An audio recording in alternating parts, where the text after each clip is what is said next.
marathon meeting of the year. It's a marathon, and I have to say that the agenda is humongous. This is like the longest agenda I think Barb said she'd ever sent out, so we win the prize for whatever reason. Ms. Lyle, have you got staggered staff appearances, or are you guys all here for the duration? They're here probably for the duration. So I guess the first thing we want to do is the recognition of guests and visitors. And I see we have, Janice is over there. I don't know, you want to call yourself a guest? Really? No? But, and one other person, can you introduce yourself? My name is Rachel. And you're here for? Rachel is the parent that I talked to you about. For the preschool. Okay, We're on the air. He's resetting the Wi-Fi, so it's what I told you earlier, except you want to use the sonic wall. Okay. Okay? With Dragon 7? Oh, sorry. No, I didn't say the whole thing. We're getting actually a new Wi-Fi system next month, so this is, you get bumps in it a lot. I don't know where that matters. I'm not going to. Okay, so shall we take, if that is okay for everybody, maybe we could review the minutes and approve that, and the agenda in general, and then move up in the agenda to take the parent who's here and not have her listen for the next 2.5, 3 hours. So, everyone okay with the agenda and the minutes, and can I have a motion? I move we approve the consent agenda as well as the warrants Second. And the minutes? and the minutes. Yes, second to that, Dave, because I added in the minutes, Mhm. okay. Any discussion? All in favor? Aye. All right, and so then they're gonna jump down to the preschool, pre-K question that's on our agenda. So Janice and Rachel? Yes. You want us to, Yeah, come over here to the camera and feel free to, there's chairs, jump on in. Don't you jump here, Janice. Rachel. So pull on into a purse. should we just start, or do Yeah, you want I think so. I'm Janice Stockman. I'm the early childhood coordinator for all of Wyndham Southeast, and I coordinate public pre-K for all of the towns in our supervisory union. And this is, I'm Rachel.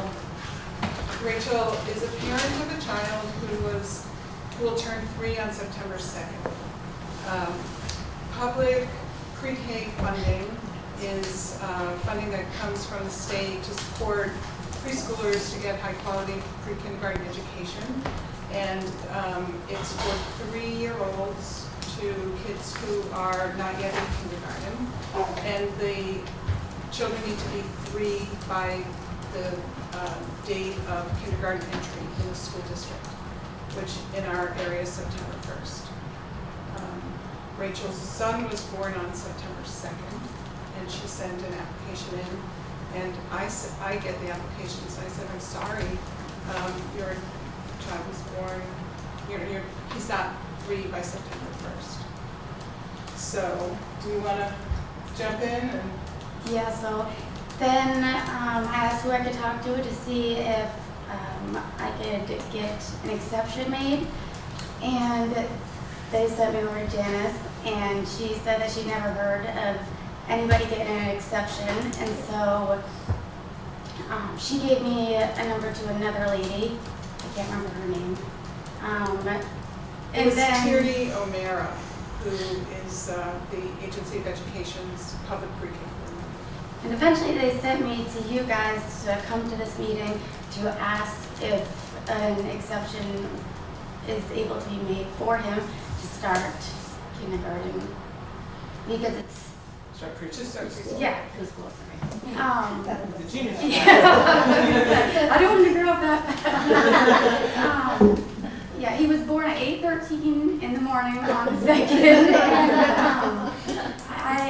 I just feel like he's ready to start preschool. He's been with a babysitter, and she's getting ready to go. she's been, I'm really nervous. She's been a stay-at-home mom, and she's a friend of mine, so she's kind of just helped me and watched him. But she's getting ready to go back to work soon because her son's in preschool. And that kind of leaves me in either I kind of burden our family by sending him, and then like that $300 a month that it is, because I have a 9-year-old daughter also.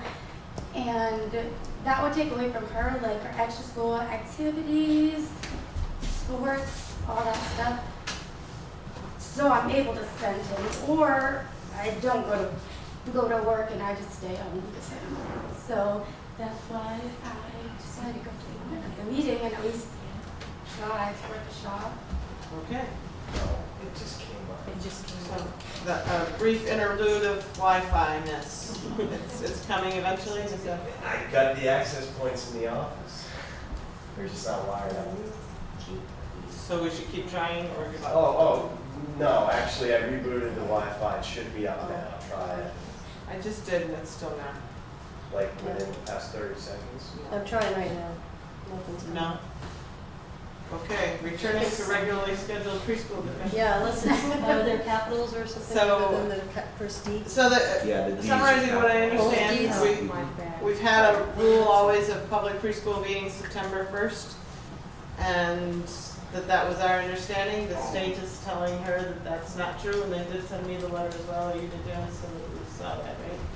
From Well, the state said that you can ask your local school board to make an exception, but September 1st is the date that is listed, that's detailed in the rules for public pre-K, in the frequently asked questions document, and in fact, it's the message that we send to all of the parents and preschoolers and preschools in our area. I know that we make exceptions for kindergarten. I mean, it's 6 hours. And eight. It's not 8 hours. 8 hours. 8 I hours. bet you wouldn't have minded a I was bit gonna if say, you but I'll come go up with with it. earlier. But, and I did ask Janice, you know, is there, like with the kindergarten, we always hear back from the administrators, this is what the testing shows, they are ready, whatever. There is no such thing for preschool, so. We don't do that for preschool. There's no testing to get into preschool. Spoon. Is there an overcrowding situation? Or is in any way one more kid a burden, an undue burden? No, we have not ever had a cap or a limit on the number of kids who can access public pre-K. It's not a situation of there being overcrowded or not enough spaces. I think the one thing the board should consider is making, you know, how do you draw the line on making exceptions? September 1st is the date that the state gives us. September 2nd is when Rachel's son was born. What about somebody born on September And- 7th? In your own estimation, have you met this child? No. Has anybody here? Is there, I mean, I was gonna ask, is there any reason that this child would seem like it couldn't do well in a school if it was enrolled? Or might not do well? I don't even think that's the issue. I think the issue is, Is it a slippery slope? Right. to it's admit sort of, someone who- yeah, it's like, where do you draw the line and, you know, and then what about fairness to all of the, you know, I don't know, there may be other families who saw the September 1st deadline and didn't even ask. So I mean, that, do you get approached very often by people wondering if they can bend the deadline? I don't. No. We have one situation for Oak Grove and we've said no, that he was a later term in September, or we've said no. And when was he? September 2nd or later? 15th, like the middle of the 15th. month. I mean, this is a matter of 8 hours. The child could be. David? Yeah, I don't think we can set an hour or even a number of days criteria. I think the only thing we can do as far as precedence is that we consider, like as in every case, we consider exceptions on a case-by-case basis. And if there's space available, those are the criteria. Does it seem like a, because we can't, I don't think we can come up with guidelines. Say, oh, well, we're gonna move it to September 15th or anything like that. Well, there is a guideline. I mean, there already is, it's Yeah. September 1st, Yeah. so we're making an We'll exception. make guidelines for exceptions. Guidelines for exceptions. Yeah, or criteria for exceptions. I don't think we can. Cool. Well, I have no problem sticking with the September 1st line, but I think the policy, in fact, should be saying that as long that's the cutoff, and then from there, as long as there's room, and as long as the child is deemed fit, or whatever it is, to be in the class, fill the class. Can I just clarify, are we talking about a public pre-K like what they have at Putney or Oak Grove? Or is this just the like, you can go to any nursery school and 8 hours of it is paid for by the state? It's that. So there isn't really a rule of It's like, fine. is there space? Because it's, you can use it at any school in the, that has this accreditation or whatever it's called in the. The agreements that we have. Yes. Yeah. Andy has a. Yeah, so, I mean, you have to consider this as an exception on its own merit. And then if you're going to create a policy, you have to do it separately. You can't do that today. There's a Right. procedure for that, which you can't do today. And secondly, you shouldn't make policy based on one incident. So, but I think you need to take these two separate issues. One, should you or should you not allow this child availability? And then if the board wishes, do you want to review and consider creating a policy around this for future? Let me just make it clear that you are not deciding whether or not he could be enrolled in preschool. That has already been approved and accepted by the preschool that Rachel would like to send her son to. It's a matter of, will he qualify to get the pre-K funding that reduces his tuition by 10 hours for the school year. And I'd like to go back to what David said, because I think it's important that we consider each request case by case. And I feel like Rachel made a good case for us to consider it, considering, it could be other children in her family are going to miss out on other opportunities if we don't allow this. I'd like to move that we accept Rachel's request and approve it. We're gonna need your last name though for the motion. Damon. Damon.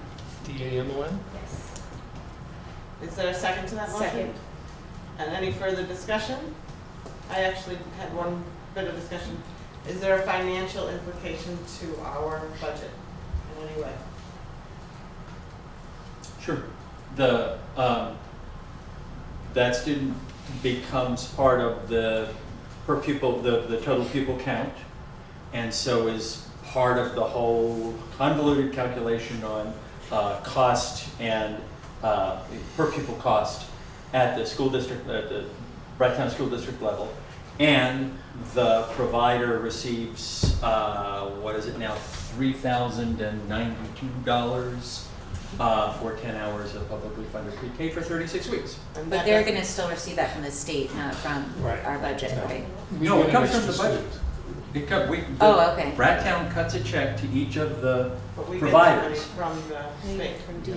Right, so there's this balance between additional pupil count and therefore lower per pupil spending and what we put in the budget to pay for that 10 hours of pre-K education.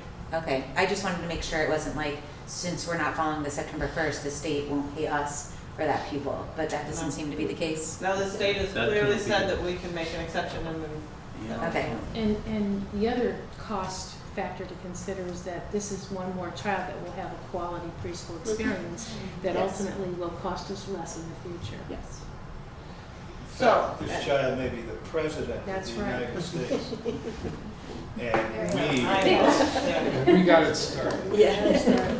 All right, so now are we ready to vote? All in favor? Aye. Okay, so you have a unanimous approval, Rachel, thanks for Thank you. bringing it up. Thank you so much. Okay. You are welcome to stay. I actually have to go pick them up, so thank you all so much. Thank you. All right, so thank you for moving that ahead of the agenda. Now, there is a lot on this agenda. This is our planning meeting, so this is the time to put it on.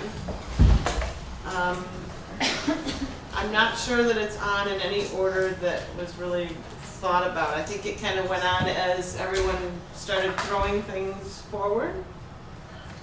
And I guess I'm just saying bluntly, I don't see that we can get through all of this, guys. So I kept saying, yes, let's put it on the agenda. One of the things I believe is on the agenda is how we make an agenda. So I think I'd like to digress for 1 second under that, because it's been working fairly well. We've had, at the end of every meeting, we say, what do you all want on the next agenda? So this week we did that, but then David had gone early, so he sent some extra stuff, and then Spoon thought of a few more things, and we put them on. So I want us to be able to talk about anything that we all want to talk about, but right now, we're not going to get through all this. So the way I see this is we can go through, pick the ones that we think are the most important, and obviously anything that needs any approval by administration, and prioritize a little bit. The schedule for today is at 5 o'clock. I have some food coming, and no later than 7 we're out of here. So Luckily, most of the things that I mentioned are things that just I would like to see on the calendar over the course of the year. We don't really have to talk much about them, but okay. and some of them I think we know we're coming in, some not so much. I'm wondering if that's not where we want to start, with the planning of the year's topics. Spoon, you're looking thoughtful. well, I was, in as much as this, how to handle the agenda is a topic. And that sort of fits nicely with another, I don't know if it's here, just getting some clearer protocol down as far as the mechanics of the meeting, like having all the minutes to a meeting and the agenda would go out 1 week before a meeting. And if we agree to that, then we can agree that that is also the cutoff line for anything new on the agenda, and anything that would come after that would be other business.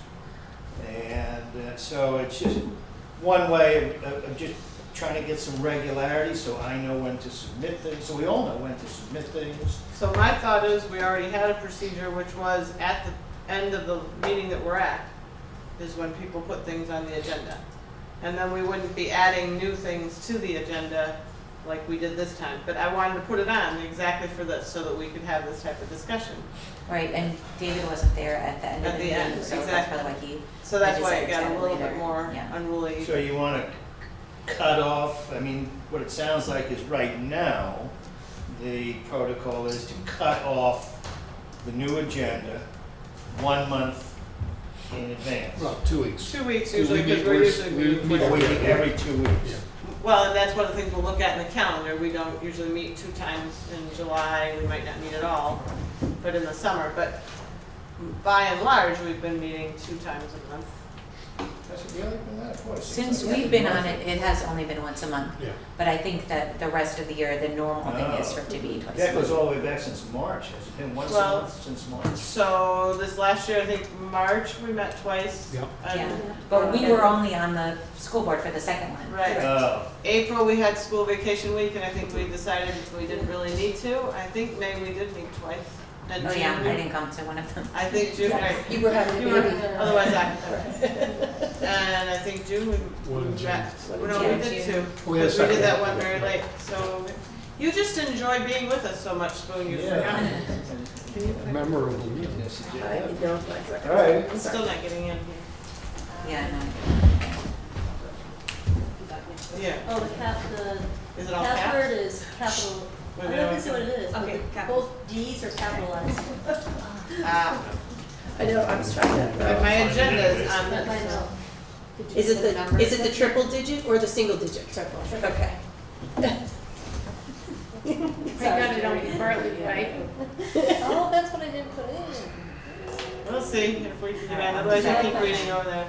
Yes, So- I did. I know, you scolded me. Continue, I don't think I'm I on. can't. I don't think I'm on. So I'll keep looking at Kim's shoulder. So agenda discussion then, what, yes, Spoon, so what we're saying is what you were summarizing, that it would be at the meeting, we all discuss what we want, and then that's it. Now, that doesn't mean I think we have to be silly about it. Obviously, if suddenly somebody has some burning need, as in an administrator has to have something put on to get approved, we always would put that on. But like a larger topic, like especially something that would need planning by central office to bring, I think we'd want to have that time frame anyway.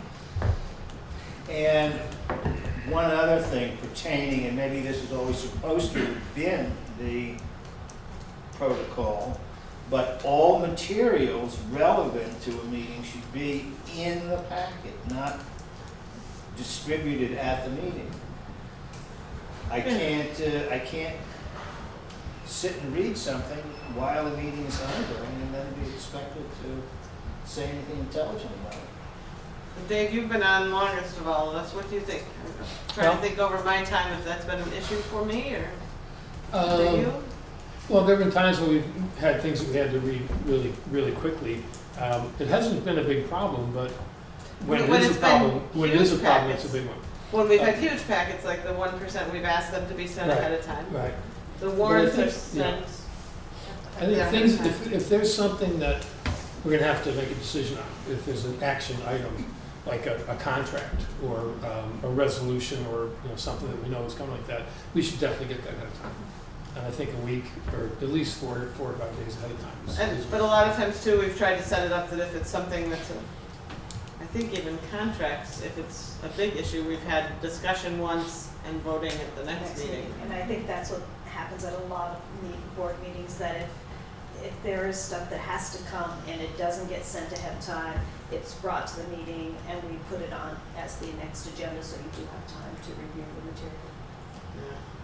All right, so what am I hearing here? That if there's written material that isn't distributed until the meeting itself, that we will just postpone that decision until the following.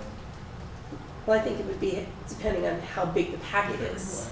You know, if it's, And also, I think that yeah. the importance of the decision, I think that maybe the best way to put it is that as many, whatever materials are available when the agenda goes out would be included, so that we're not likely to, like if we're gonna, you know, if we're gonna get a draft budget that we're gonna talk about, we obviously would need that ahead of time. But often we get that and then don't talk about it for another week, or another till the next week. Well, I just don't understand why we just don't distribute everything with the agenda. Well, so I'm trying to think what we normally distribute during the meeting. There's stuff that the principals pass out. Admin Right. reports. Yeah, the reports could come. The administrative It would say reports paper. and what else? That's really all we get regularly. So I think it's basically administrative reports.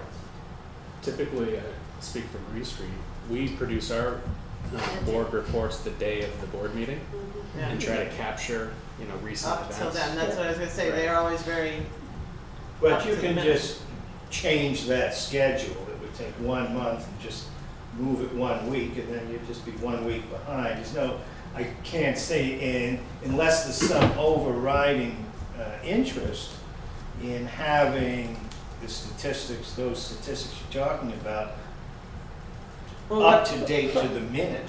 But I mean, I don't know why we can't have up to date on that. I mean, it's not stuff that we're acting on, it's information. And we speak to Okay, Yeah. so it's not being discussed. No, it's not, today. it's being discussed, the principals go over it, but we're not making actions on it. We're just, they're talking about the number of students coming in, the Well, I'm not so DCF much worried reports. about that anyway. Yeah. It's just mainly when there's some financial decision or,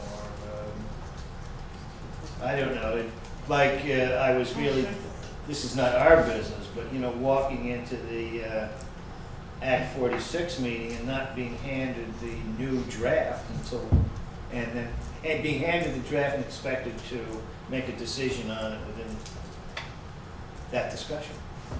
Insane. Well, in fairness of that, I think because it had very minor changes that we had all put in from the meeting before, so it was just seeing those changes written down and everybody else had that draft all the Yeah, time. I know, but in a meeting, everybody's talking and proposals and this, that, and the other thing. And by the time it's all over, I can't really recall everything that we said and agreed on. And I wouldn't until I was reading the draft. But that has to do with, I guess I'm just, I like to think about stuff that's on an agenda and come prepared. So summarizing what I think I'm hearing, let's see if this works for everybody, that we will continue with the way we are on the agenda, that we're putting it together at the end of the meeting each time. If we have materials that need to be distributed, that need to have something read ahead of time and have some time to think, I'll find the volume on this, sorry, then, so then we will try to do that beforehand, so that everybody can have it at least a week beforehand and be aware of that, but otherwise pretty much continuing as we have been. Well, just rather than try, that will be the way it's, if it's something we need to think about and it has to be with the agenda, and if it's not, then we won't discuss it at that meeting. Well, okay, we can try for that, but then what are we gonna do with the time when something comes up very urgently that we have to? Well, When it comes up. if it's urgent, then we have another matter. That's what you were talking about earlier. Urgency and an emergency. Maybe instead of a regulation, we could just say, as a courtesy, let's try to include any relevant information with the agenda, knowing that we'll do our best, and if something comes up last minute, that will be accepted as well. But if the handout's available, we'll get it ahead of time. Okay. We're all good. I won't pursue it. That's it. I'm fine. Okay. All right, so then let's go into planning, goal setting, I gotta pull this thing up. And looking at what we've had for a calendar, I'm assuming you might have brought that. Yeah, I think so. I finally got it. I haven't Did even given it, no. you distribute the calendar from last year? I just have it on my computer. Oh, okay. You know, one thing I've always wondered is why we don't hook computers up to the screen. Well, We tried that once, and it was Yeah. here, and there was another problem. I have to go get Mike. what happened? Well, I don't know if it's that Yeah, I do. necessary this time, but in general, that way we could just, we're in schools where they can do that. Is it an HDMI? Where's Chad with his little thing carries in his pocket?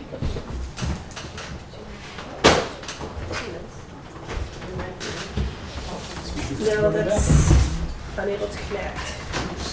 Here, you did. Mine keeps There we going go. on and off as well. Oh, really? Yeah. I thought downtown Brattleboro was Why supposed was to have that one too? Wi-Fi. Okay. Yeah. On the Sonic. Not connected. Is it HDMI for? It's an HDMI port. So you can. So for the agenda, or for the planning for the entire year, we typically have a couple things that we have to plug in. Happens every year, say in March or whatever. And then from there, we want to look at some of these topics that we all had and figure out when we'd like to hear from central office staff and when makes a good sense to put them on. Try to finally pull up this. So do you have stuff already on there? I just have the planning for the school year retreat. Alright, so we can start for sure here we go, with the March working back from town meeting. Okay. get out of the way. You can copy and just type something. There we go. Oh, look at this. Hey Lyle, is that shared? Technology. Is that shared document yet? It is not. David left, David always has lots to put in. He will be back. Start in March. Well, let's work backwards from the annual meeting. We definitely need.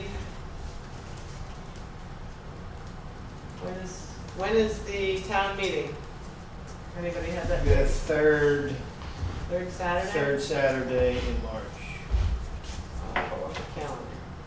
or the third Saturday after Election Day. That'd be the 17th. Something- That is March 17th. Something this tells year. me it's gonna be the, 24th? Okay, so the March Yeah. 7th one would be the, it's gonna be March 24th. That's my guess. David, do you know if it's gonna be the 17th or the 24th for town meeting? I have no idea. The third Saturday after Election Day is what?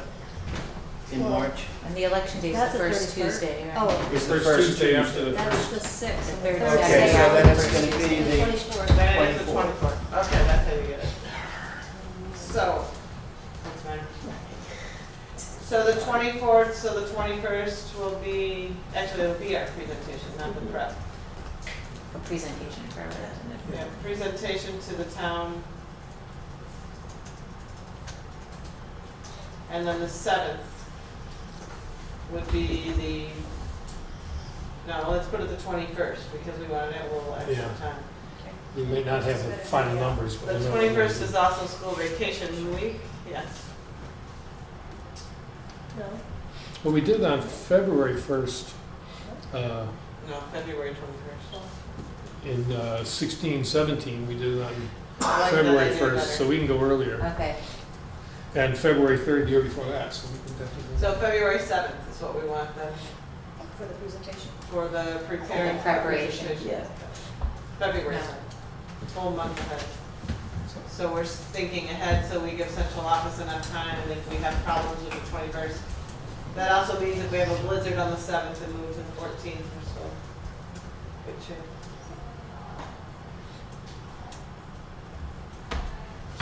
The informational meeting, I don't know if there's a pattern for that. Can you recall whether it's? It's the week almost before? always the night of our school, no, not always, it has been, Well, Wednesday it's, before. planned so it's not. Well, no, that works out fine because we meet early and then the caucuses happen, and it works out fine. All right. The only thing So, is that well, we'd have to confer with the town and make sure that's not when they're But let's, planning that presentation. It's usually work though, I mean, that's their. Yeah, that's work too, yeah, that's worked out well. well, that's So the town one is usually the week before, and ours is usually the week of town meeting. So it's Okay. usually Wednesday. Yes. Yeah. so everything has to be ready for that, so that's 3 or 4 days. What's the Tuesday before, the Wednesday before town meeting is what day? Right, that's the there's March 21st. 21st one. That's- So that's when everything has to be ready. That's when we But- present to them. Yeah. Everything, we're planning for it on February Okay. 7th. Let me add one thing. If we're going to talk about a report, an annual report, and that should go out in the town meeting packet, So that, which is distributed the In Friday after Election Day. But it has to be put into the packet, so it should be in the town clerk's hands by, January is when I wrote my chart. This is, I just want to point out, this is way beyond our need to determine right now. That we we're hear doing from, an annual. you know, Jan sends us, we know it has to be in early January because she's got to get it to the printer. And I don't think we have to, You do the Words school much report better. that early? Yeah, it's Oh, yeah. January. yeah. Right now, we're okay. just planning Yeah. on what to talk about at each. Oh, all right. Yeah, So, but unless you are talking, Spoon, that you want to change what we write No. in the annual report. No, I just So thought so I- typically, the annual report is something that I write as chair. And the administrators write from each school. And then I pass it around to the entire board and have your opinion because I'm writing on your behalf. And I also usually ask you at a meeting somewhere around then or by email if you have any opinions or things you want to make sure are brought up to the town reps, please let me know. Otherwise it falls to me to write and I'll write whatever's in my own head. So when do you have it written in? In January, By mid-January? whatever the deadline is, it's usually the end of January and about a week at the most ahead of that, I try to put it in your hands so you have a Right. couple days to Well, look I'm at it. looking at our meetings of the 3rd and the 17th. Can you have it ready by the 3rd? But we don't generally talk about it at the meetings. I just send it to you and you look at it and if you have opinions or changes. But we can put it on the schedule to not forget about it, so put it on for the January 3rd meeting to just have you guys give your opinions then, that would be great. Opinions on what goes in the annual report. Okay.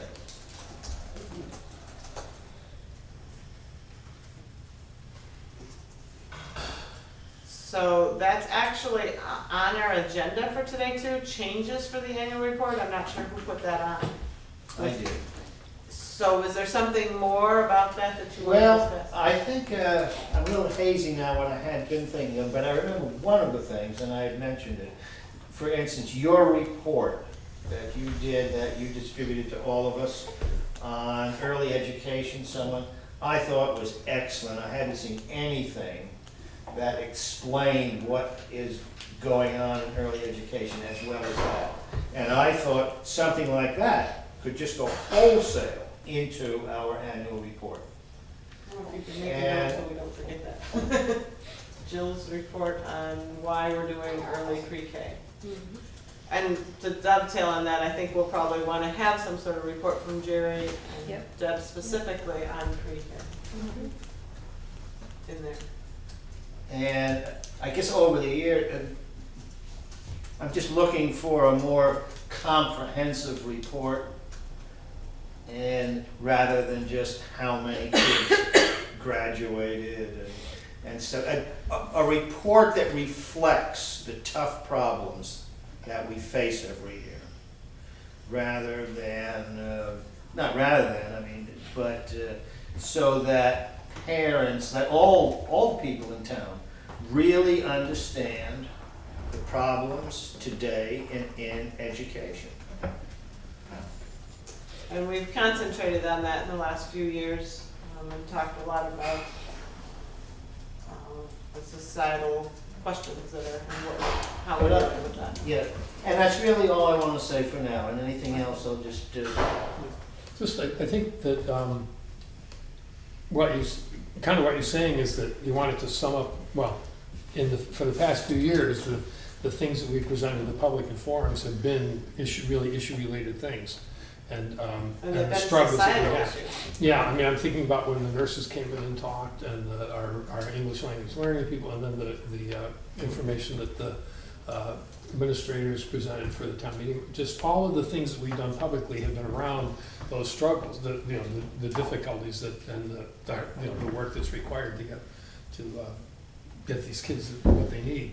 And so I think if we kind of keep, and I think you do this in your report, is just kind of keep track of those things as we go through the year, and then as we get to November, although that's really early to be talking about the year's work, but just recommend or suggest to Jill that she include something or send some draft language to add that to it. I don't know if there's another way to do it other than publishing tables and demographic reports. Well, the other way performance is reports and stuff. right now too, what we're looking at, do we want to have any community forums, which we've had in other years? Is there any topic specifically? It seems like we were going to talk about one and we decided to push it off in May. What was it about? It wasn't preschool. I think it was preschool. Was it? I remember we weren't ready to, or we didn't know exactly what we wanted to do with it. Right. Is there a feeling by the board or by the administrators that we need to do some sort of community outreach and community Some forums of or anything? some of the agenda items that I put on the list would fit into So that. throw that out. Yeah. What do you have? Well, talking about diversity, well, that was actually yours. Yeah, but I was gonna say the same thing. I think that some of the things in the action plan, I mean, when we get to that agenda item again, talk about this in depth more, but there is some stuff in the action plan that is supposed to be going on of some community outreach, so that could fit in to having a school board community outreach. And this is on creating gender affirming environments? No, that's the diversification. Diversity and equity. Oh, diversification in employees and curriculum. Yeah. So would you see that as a good thing to have a forum? Which the difference between a community forum and just a board meeting, the board meeting would have central office staff just presenting for our educational purposes, but then also we can always make it open like any meeting. Or promote it and advertise it. And then the forum is much more of a promotion, advertising, and the expectation that we would have people coming in to listen beyond ourselves. I'm not sure. I think we need right to now, talk I first. think that, what? We need to talk about first and figure out what we need to do, rather at some point. And is this the type of thing the central office would have some ideas on what you'd want to present to us? I mean, we know that I'm part of the community diversity workforce group, that I meet with town people, chief of police, people from SIT, from the hospital, coming together, looking at it as a town-wide issue. So yes, we can certainly talk about that. I know that we've worked on curriculum issues with Michaela at grade level meetings and some other people at different sites. So that's something that we've been working on, so we can certainly report what it is we can do. So maybe the first step would be to report to us all and then discuss whether we think it would be Yeah, for and a what would be wider, the exact focus of the forum. if we wanted to do a forum, Yeah. what it would be like. Yeah, so that should be pretty early then. And does it take a lot of preparation for central office, or can it be one of the first meetings in September? As long as it's reporting out what we've done and where we, Well, I feel like can we postpone this discussion until we get to that agenda item about Or just take diversity? it now. Or just do it now? Yeah. Okay. Because, this is what I really wanted to say. Let me get my long paper out here. I think the Community Equity Collaborative that Lyle mentioned, and Michaela is on it, and Diana Whaley is the other school end person, and then the rest of the people are all from the town, is working already on increasing diversity in the staffing of the schools as well as the town side. And their focus seems to be mostly on how do we get more people of color working in our schools, how are we gonna recruit? And one of the things that they've mentioned is let's get data on how many we currently have, and is there an issue with retention of these people, because how long are they staying? And I think the numbers of people is extremely low. I don't have the exact figure, but I think it's something like 15 employees of color in the entire Wyndham Southeast. That includes maintenance staff, paras, teachers, and administrators. So it's not quite as white as the town, but pretty much among a much larger group of employees, very, very low numbers of I'd people be of interested color. to know the percentage of the employees to the percentage of the town population. It's much less than that, because I think the town is something like 9%. But the People of schools, color. the schools are way higher than that. Like Green Street is 25% non-white. I'm including Hispanics, Asians, Black, and multiracial. And Oak Grove and Academy are 18%.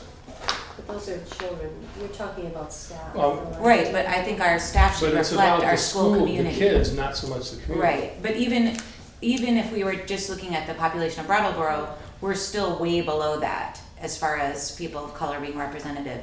It doesn't represent the people in the community, adults, and then especially when you look at the children coming to school that are not seeing themselves reflected in the population of teachers and other people working in the school.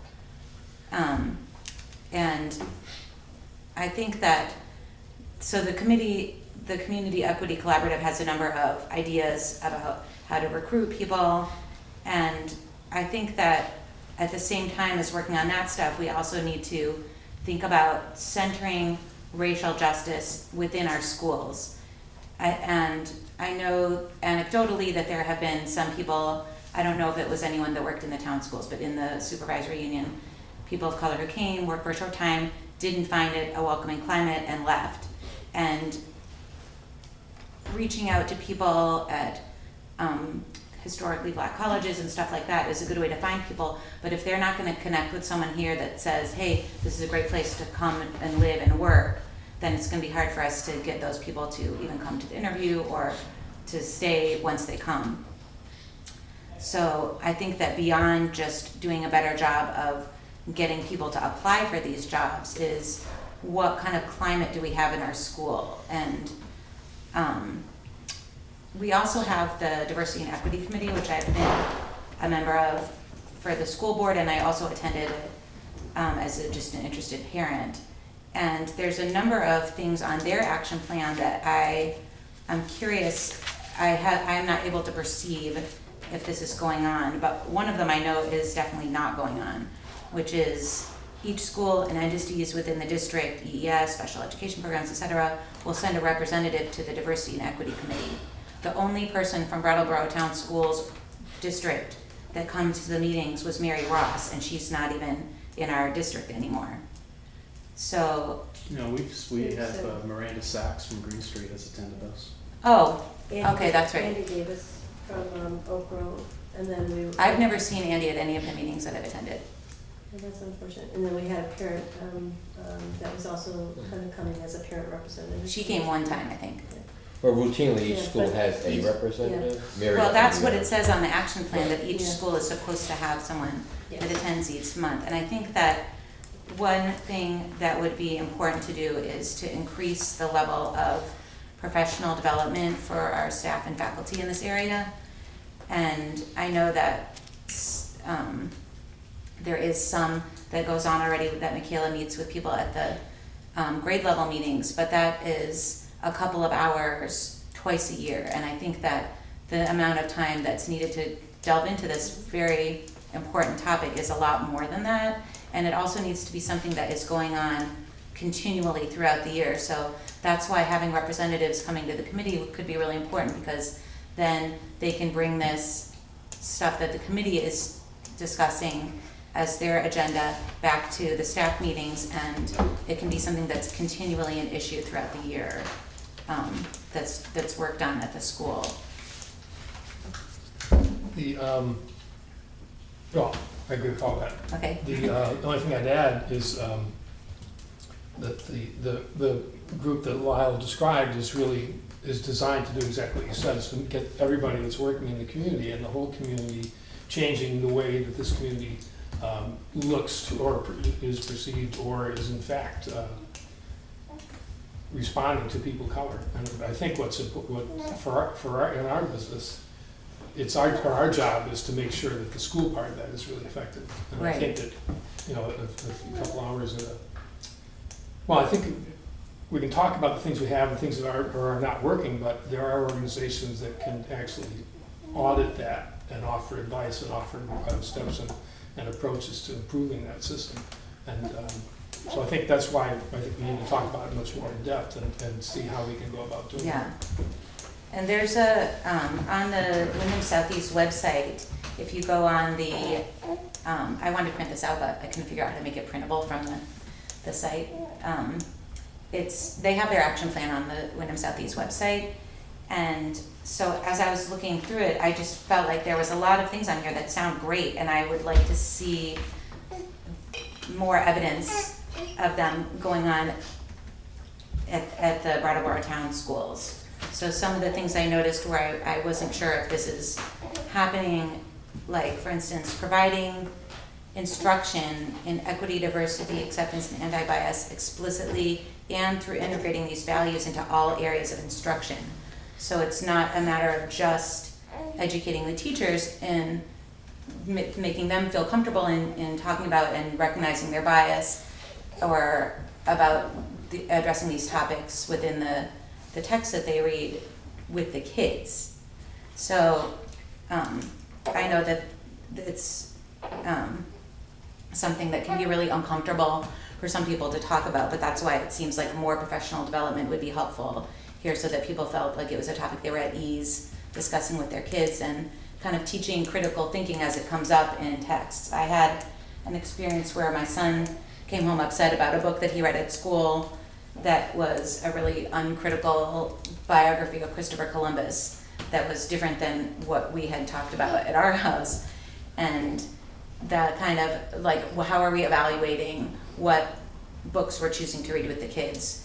This should be through a lens of social justice and being able to have these kind of discussions when they come up. And so that would be something that you could respond to and talk about during the central office. So summarizing what I'm hearing again, that we're looking for what we're already doing for numbers and for recruitment and retainment of staff. You're also talking about what we're doing with curriculum materials and how we're choosing them, and then you mentioned professional development. So like 3 areas that you kind of want to hear back on from central office. So we put that down for September 6th. Robin, that was a superb presentation. I really got heartwarming to see all that you did and what you've learned and what you've seen and come up with. And I wanted, one of the thoughts that crossed my mind as you were speaking was how we look around at our town and we look at housing, low-income housing, Ledgewood and Moore Court and such places, and where we find most of the people of color and diversity are all housed, and creating this sense that, blacks are all lazy and stuff. But in fact, they can't get a job at one of the major employers, the town and the schools of Brattleboro. And there's probably other places. We're not the only one around here that has some prejudices. And just in the same way, this kind of segues into the role of education. We always have, what role does education play in the future of this world, of our kids? And the same connection you can draw between how weak we treat civics and how few people vote anymore. Those are directly connected, just like the race issues and the job and the economics of you can't get a job because you're black. So Spoon, I think there might be some people who might want to respond to Yeah, some of your I have a problem. Just clarify. Andy has I a feel couple. compelled to clarify one thing that you said, whether intentionally or not, the way I heard it anyway, and perhaps I misheard it, but that people of color who you said live in Moore Court or Ledgewood, who can't get jobs with the biggest employer, one of the biggest employers in the school system because we're prejudiced. That's what I've heard.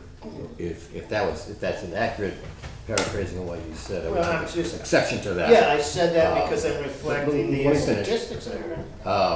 But there's an implicit assumption in it that we're not hiring people of color because of our prejudice, which I would argue that's a false statement, and take exception to that. So I'll end my period. I think that it's more like there's a difficulty in recruiting people of color to apply for the jobs. Not that the candidates are being overtly rejected because of their race, but that they can't find why aren't people applying for these jobs. And I think that partially it is because there's a perception, whether, I'm not going to comment on it because I've not worked at the schools at all, but there's a perception that maybe this isn't going to be a friendly workplace, so people are less motivated to apply. I mean, I haven't heard anybody's negative stories about working at the Brattleboro Town Schools, but within the supervisory union I have heard this, so in general I think there's a sort of image problem there, and it's not just the superficial image, but what is going on within our school communities that's making those teachers of color feel like they're not welcome. Yeah. Well, Kim, were you gonna say something? No, I was actually gonna iterate what Andy had said, just, we need to be careful, Yeah. Putting a statement out there saying, the school system's prejudiced, and that's why we need to look at numbers to see how many applications have we received of, with people of color, to make any type of generalized statement like that. We need to be very careful. Well, I don't know if anybody, I didn't know this until the town, the same issue came up with the town, the chief of police talked about how Ron called him up one time and asked him if he wanted to go to Springfield to a job fair so they could find, they could recruit people.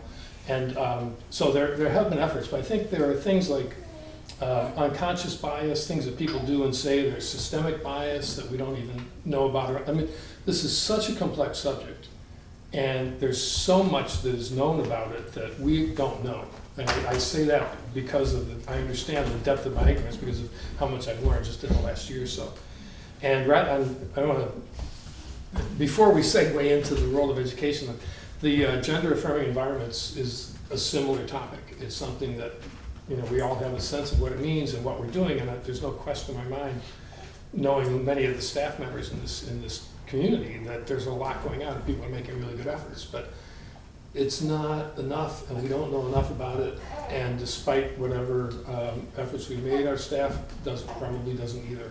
And what the gender affirming, with the Right Vermont people recommend is an audit. That basically there are people who understand how to look at your books, how to look at your classrooms, how to look at the signage around the building, how to look at just all the things that are going on, and give you and basically make recommendations for the kind of things that need to be done. And I think that diversity and gender affirming environments are both that way, and things that we need early action on, and really conscientious action. So we have had workshops by experts on gender issues. Oh, yeah. We could ask someone that we've had come and work in our schools, come and do a presentation for you. This is not something that's new for us. This is something we've been working on for a few years. Anybody else want to add to that? Happy to know someone. I guess I would like to say something. I teach at Springfield College in Springfield, Mass. And I teach the early childhood classes. And I often invite my students here, and they are students of color. I'm actually the minority in my classroom. And they have young families, many of them. They're adult learners. And I have been asked by my students who come to visit how welcoming the community is, that, they don't feel, because this is a white community, where are people of color? And so I don't think that we can fix it internally exclusively. I think it's a partnership. I love that we're having these conversations. I'm wondering how much diversity is on the diversity committee so that we're actually getting, I don't know. Well, when there's only 15 people of color in the entire supervisory union, there's just not going to be much diversity on the committee. Yeah. But I mean, there's one person of color who's on it. I think it's important to hear from our friends of color what we're making assumptions. Like you said, David, we don't know. And with all of the training that we can have, and we've had them, and we've had many administrative conversations in leadership meetings about this, we're making assumptions. Well, personally, from the way that I got to these assumptions was from talking with a teacher of color, and I'm not going to name the person, but that they said their experiences working in a school in this school district were such that they would hesitate to recommend to other teachers of color to come and work here.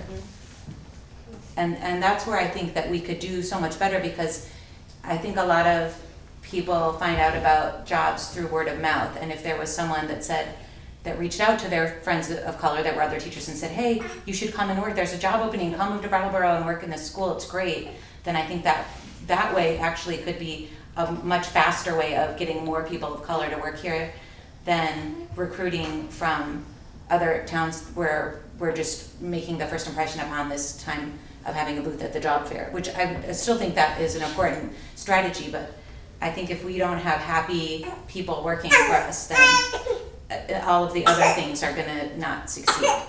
Well, having a booth for the job fair didn't succeed either. Yeah.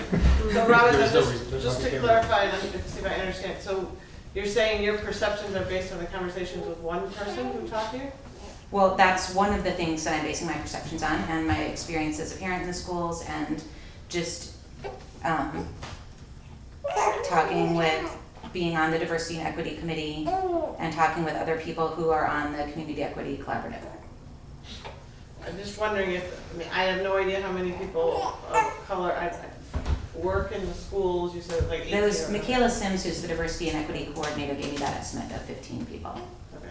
And so I think it's similar to what Spoon said too. I don't want to be generalizing and saying, you know, that we're sure that there's a problem, that unless we're sure that there's a problem, that they're not, that folks that have worked for us definitely don't feel like this is a welcoming environment.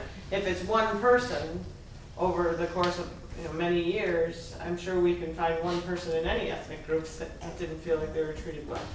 So I'm not saying that that's definitely the case, I just wish we had more figures before we make any assumptions. But there's really not very many people to ask, and that itself is evidence that there's a problem. Or that people don't move here suddenly. That's what my students were saying, well, you know, is there a black community here? I mean, where would we eat? Where are the restaurants? You know, where would we find people that we feel comfortable with? Or even us? more to the point, where my relatives don't live here, why am I moving here suddenly? Right? Why do people, well, but why do people move here in general? I moved here because my husband got a job here. I mean, I think jobs are a big reason that people move to towns like this, and if they don't feel like that it's a town where they could also be happy and have a life, then they're not gonna apply for that job or accept it. I mean, yes, Brattleboro is extremely white. We're not gonna change that, but that's not a good enough reason to just say, oh, well, it's very white and no one would ever wanna live here that's not white, so what can we do? I mean, we have to still, even if we're gonna be thinking about all of the white kids at these schools should be receiving an education from a diverse number of viewpoints and a learning. I mean, the recent events in Charlottesville are a perfect example of what happens when people do not talk about this stuff. You think that everything's okay, but if you don't talk about race, children naturally will gravitate towards racism.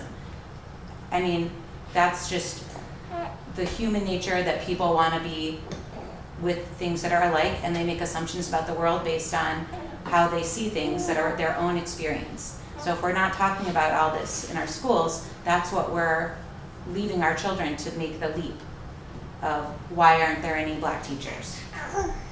So I don't think that we want to get into our hiring practices today. I think we put that on the calendar for the 20th, but in that time, we can talk about what we've done to reach out, frustrations that we've had. At some point, we should talk about the implicit bias work that we've been doing since last year, both with, because I feel like that's all part of this conversation. Yeah, and I would just really love to see if the Diversity and Equity Committee's action plan, if we could just see how much of those items are being acted on and implemented in the schools, because I think that I don't want to reinvent the wheel. These are great efforts, and I just want to make sure that it's all actually happening. So that would be an example, Spoon, of a document we want to have ahead of time before that meeting. Right? Okay.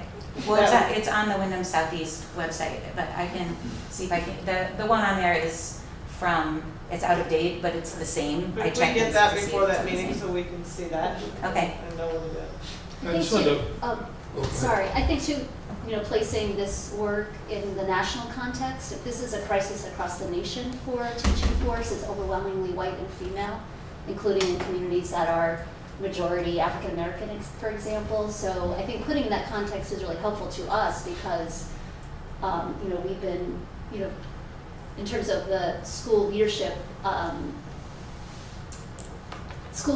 across the nation is really seeing this as a crisis and trying to work at look at this complex problem and try to find solutions around it. And so there's so much work being done on the national scene right now related to this problem. And people are trying to figure out what's really working because it's serious and the numbers have been dwindling across the nation. And you kind of have to go back historically to the last century to look at why. Kind of have to go back a few decades to take a look at why, and it's very complex. But here we see it here playing out.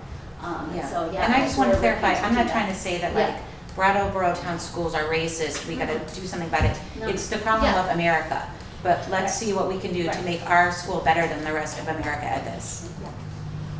And just to keep in mind that all the people that Lyle mentioned that are on that, working in that group are people that are trying to deal with the issue. And the purpose of that, at least the reason that the town manager started doing that, was so that the town could figure out what to do, because we know we're not gonna fix it, and we know that we've had applications, and we've had interviews, we have people come to interviews and not come to interviews, but not been successful. And it's not just us, and it's not just the schools, and it's not just anything, it's the whole community. And so the idea is to get as much information as possible from people that are involved in this, so that we come up with a strategy for the town and now for the schools as well. So that's kind of where we're going now.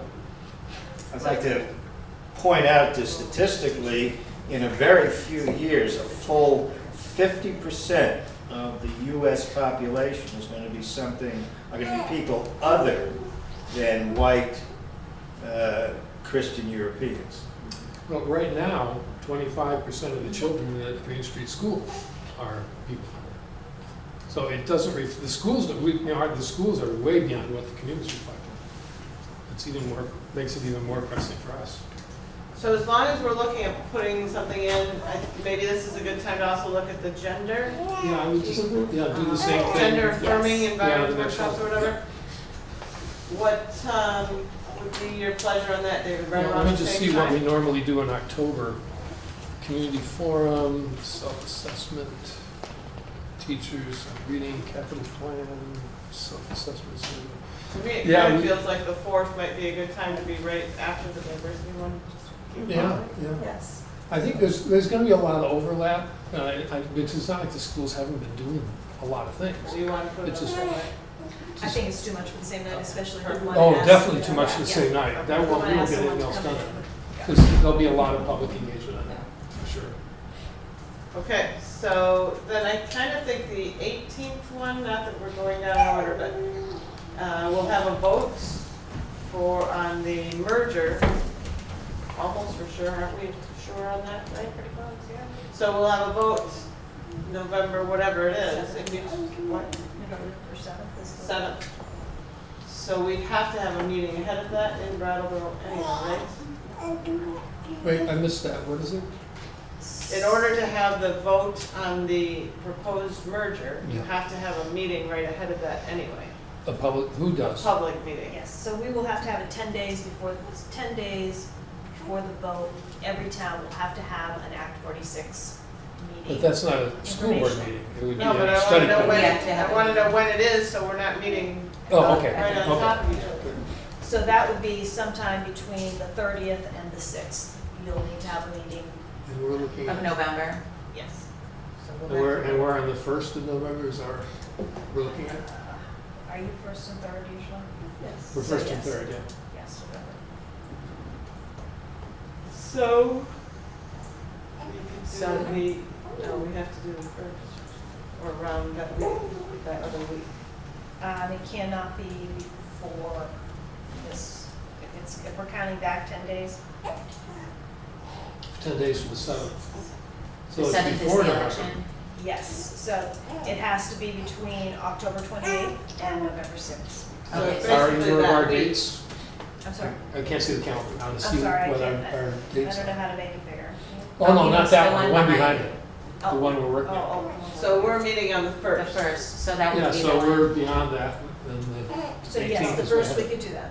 Yeah, What did you just say, David? no, wait, we No, don't we're- have, we're not having that. But we're first. not beyond that. That's the week that we have to have the meeting for the So- Act 46. We might have to Wait, reschedule it the has to school be board in those- meeting. It has to be In those 10 days. Yeah. Right. Oh, I thought it had to be before those. No, it has to be within those 10 days. So that's what I'm saying. I think that that makes sense, that that becomes the meeting.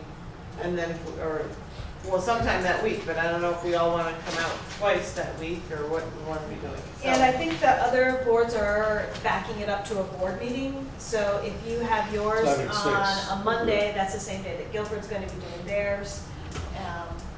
So it'd be good to stick with the Wednesday. It would is be- what Are you're you saying to do it like how we do with the town meeting, like have a board meeting first and then the informational meeting? Right. Yeah, that makes sense. So that would be a shortened meeting then, probably 5 to 6, and then 6 o'clock start this Act 46 informational meeting.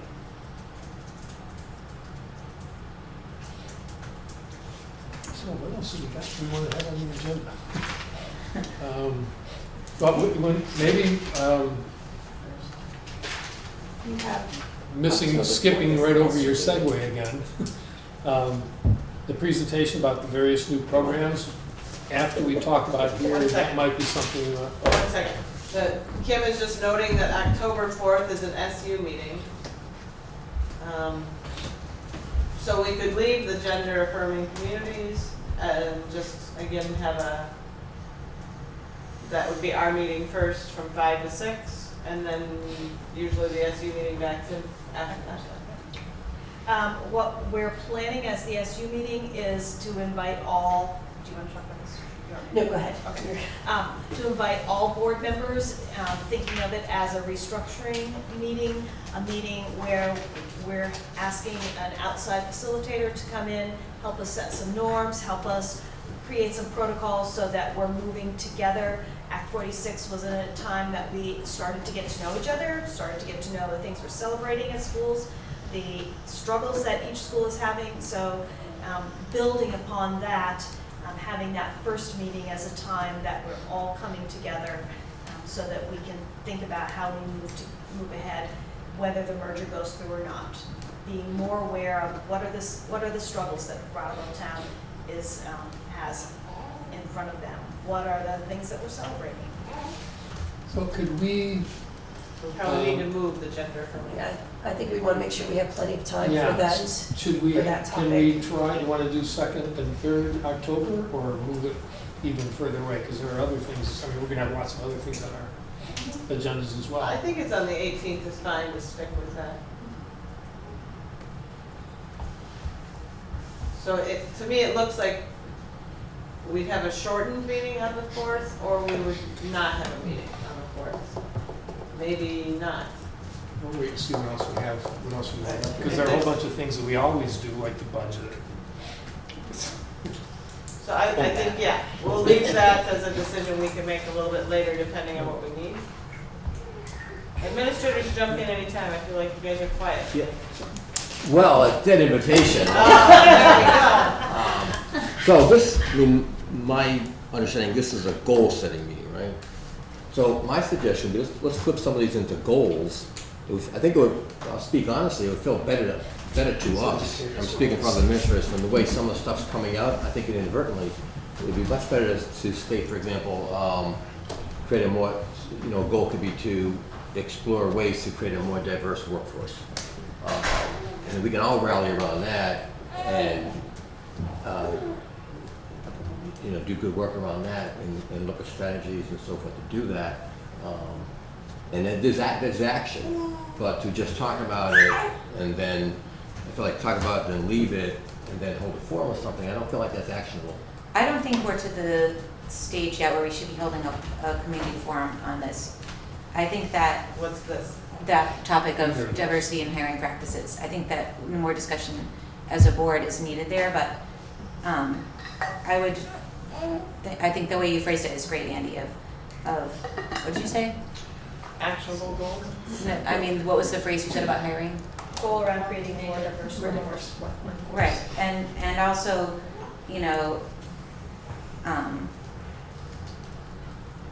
the goals that are on the diversity and equity committees. I'm not gonna speak all of them out because they're kind of long and many, but I'll get that document to everybody before the next meeting and see if we can make some of those into goals as well. And this is kind of backwards in some ways. We usually kind of do more with goals, but I had so much input from all of you with all these topics that you wanted to have that I felt like, well, we kind of throw them up there, we can look at what we really want to talk about.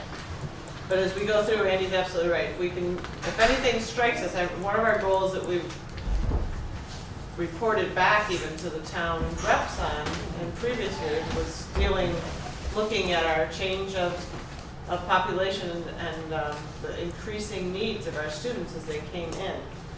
And then what does that mean that we as a board needed to hear from the administrators so that we could make any determinations of how we can help with that goal. So we're bringing up issues. I mean, a way to constructively address issues is to what's the desired state, and now let's draw strategies to go from present state to desired state. How do we do that? That's the work that we'd like to do, and I think we could do as a group. So I'm still trying to get a good feeling from the board members as to what their concerns are and that we want to make goals and stuff. That's why I'm kind of cherry picking from this list of things you guys have thrown up on here. Personally, my goal is still to hear always about what we've talked about last year. I guess I keep thinking in my head there's two things that we do as a board. One is make sure we're providing a good education to our children. And the second is at the best possible cost. And that's it. That's all we have to do as a board. So where do we come around that? Where do these issues come in that we're talking about, and how do we do that? Well, if our first major goal is providing a good education for our children, and we need to decide how we determine that they have received a good education. How do we know that? So this is kind of your agenda item of the role of education. Yes? So let's look at that for a little bit here. Food will come sometime in the next half an hour, so you'll be cut off after half an hour for sure. This could go for a long time. Yeah.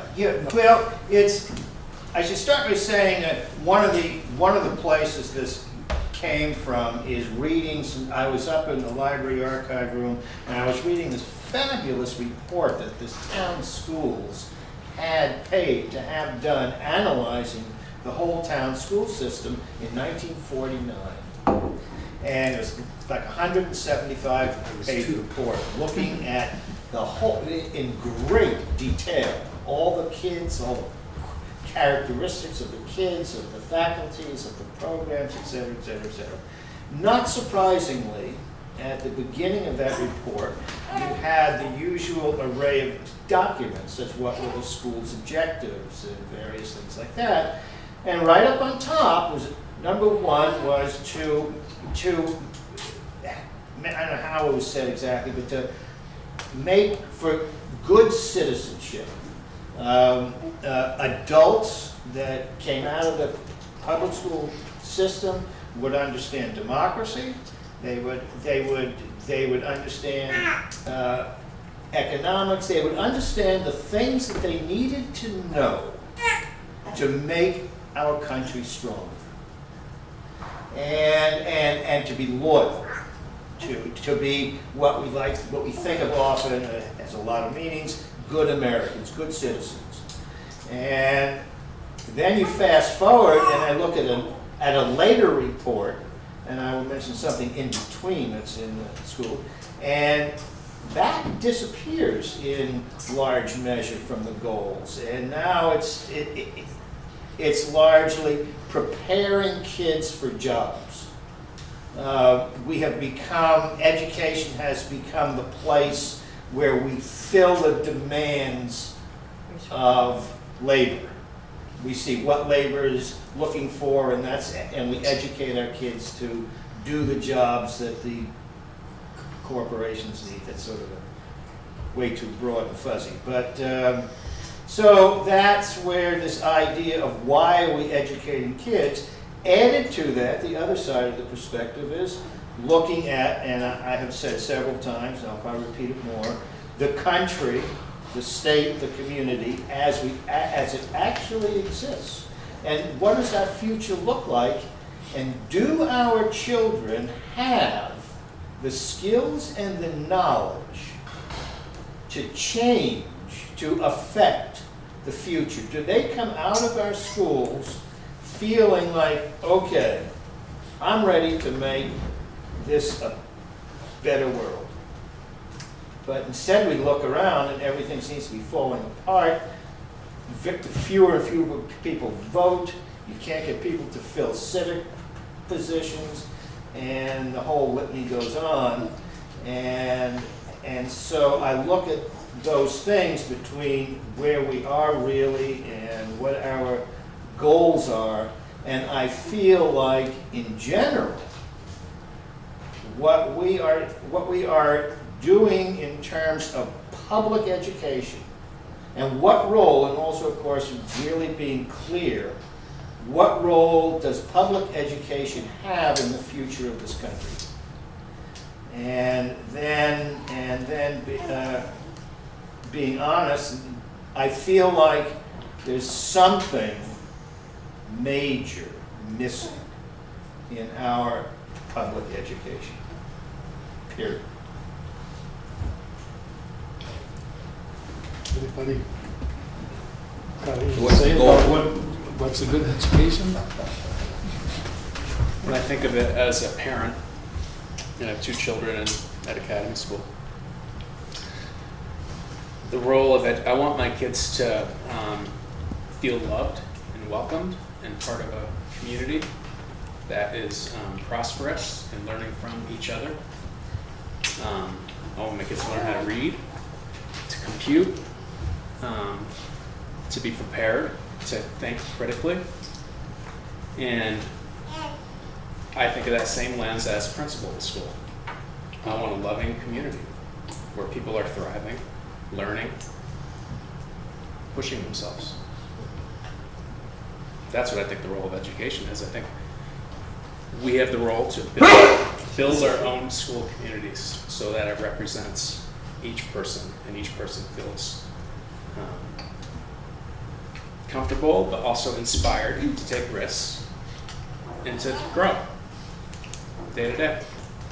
I kind of think that I want, as a parent or as a school board member even, I want, along that same lines, I want the children all to feel, or to grow to their maximum potential.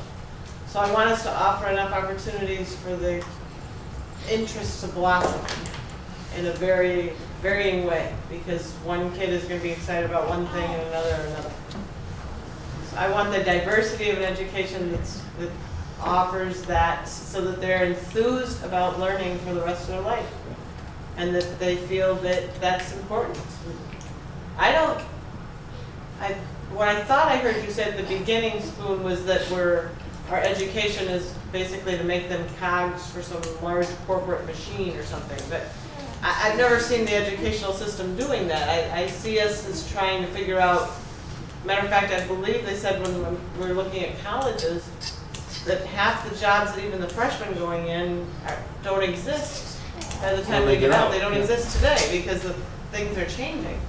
So it's to make them the critical thinkers that can find those opportunities and to understand and be able to move forward as your world spins and changes. Risk takers, skills to communicate, skills to kind of figure it out as you go.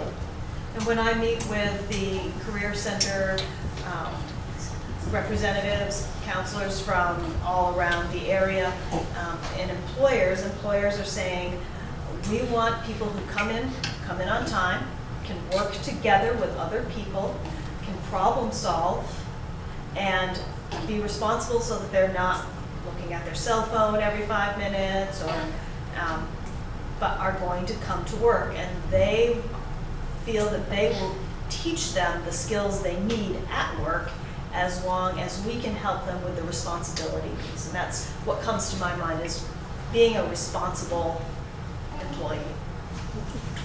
So, I mean, I agree with everything I think that's been said so far. I just want to keep in mind that we and this board represent only pre-K through grade 6. So, I mean, our view of education, I think, or our mission is slightly different, or significantly different in some ways than secondary level. And also, we're in a really changing environment, changing landscape. You know, we're in a very, our community has changed significantly. Well, when I first came here in 1990, in some ways it's unrecognizable from back then, as are the schools compared to then. So, and as the landscape changes, what we do has changed significantly and profoundly. So, and as other institutions in our country struggle, schools have been asked and are required to pick up the slack for that. So, so many more of the things, we're doing so many things that just 20 years ago were done by other institutions, including the family. And now we do that, including we're often asked to, and our staffs do, become foster parents for our children. We take them home with us at night. We feed them 3 meals a day. We send food home for the weekends and so on and so forth. We toilet train our students. So our role has shifted significantly, and it will continue because the landscape keeps changing. And in the same way, when we're preparing kids by nurturing them, by loving them, by educating them, and so on and so forth, we know that by the time they get out into the world of work, that it's going to be a very different environment then as well, and it's unknown.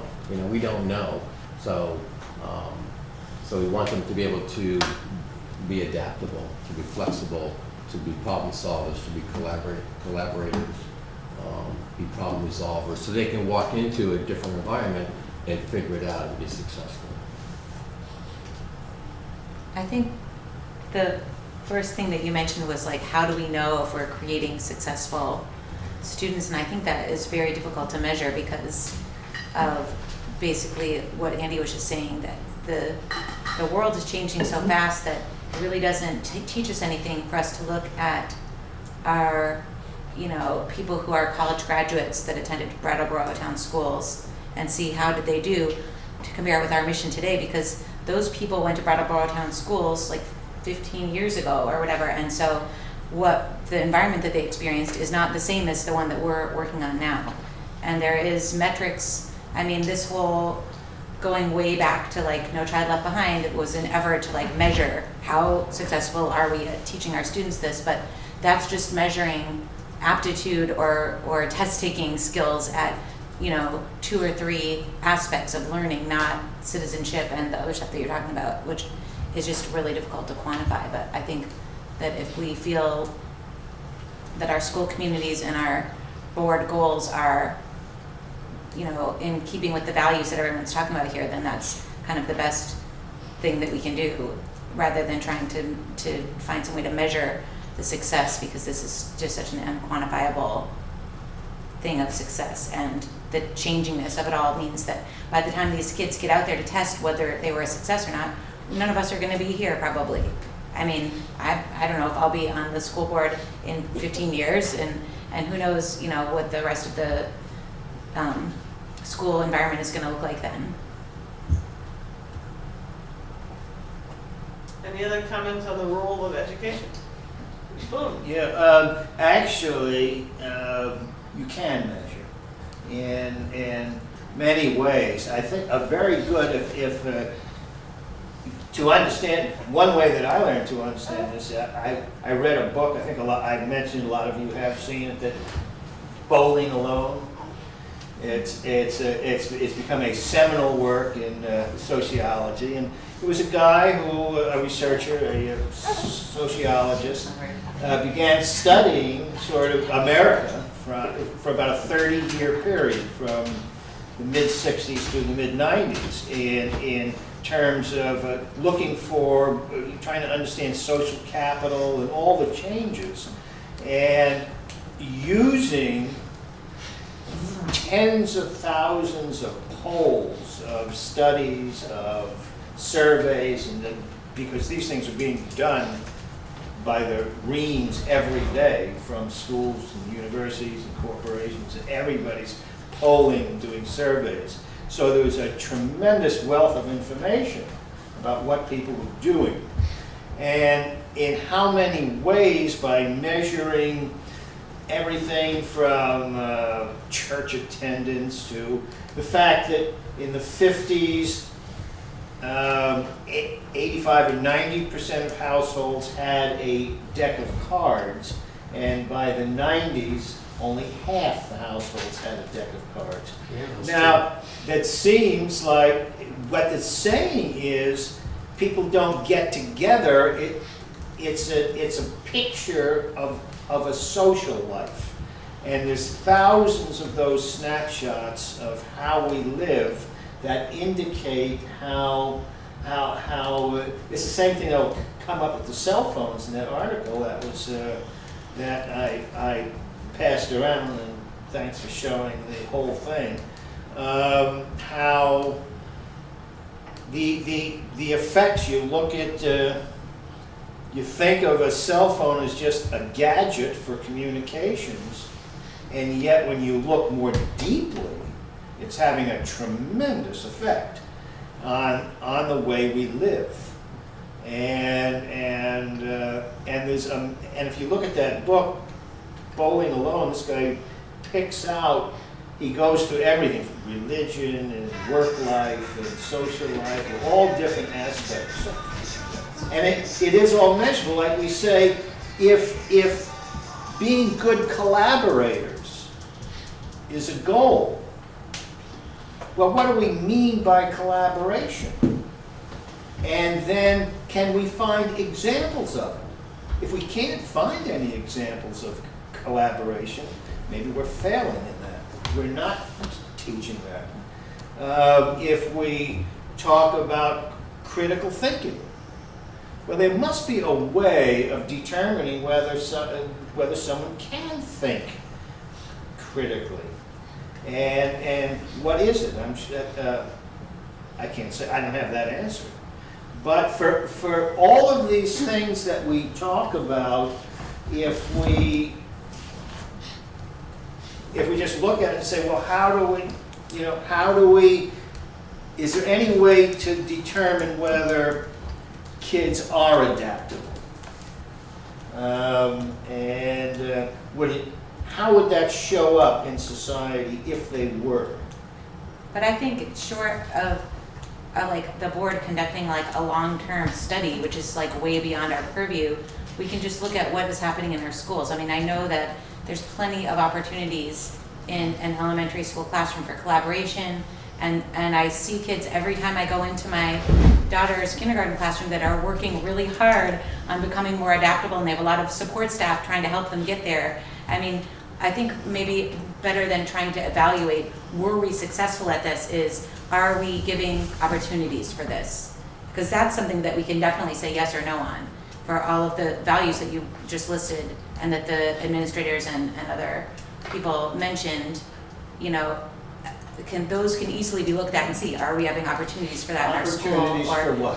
For collaboration, or for gaining adaptability, for teaching critical thinking, all of the things that were mentioned by the conversation.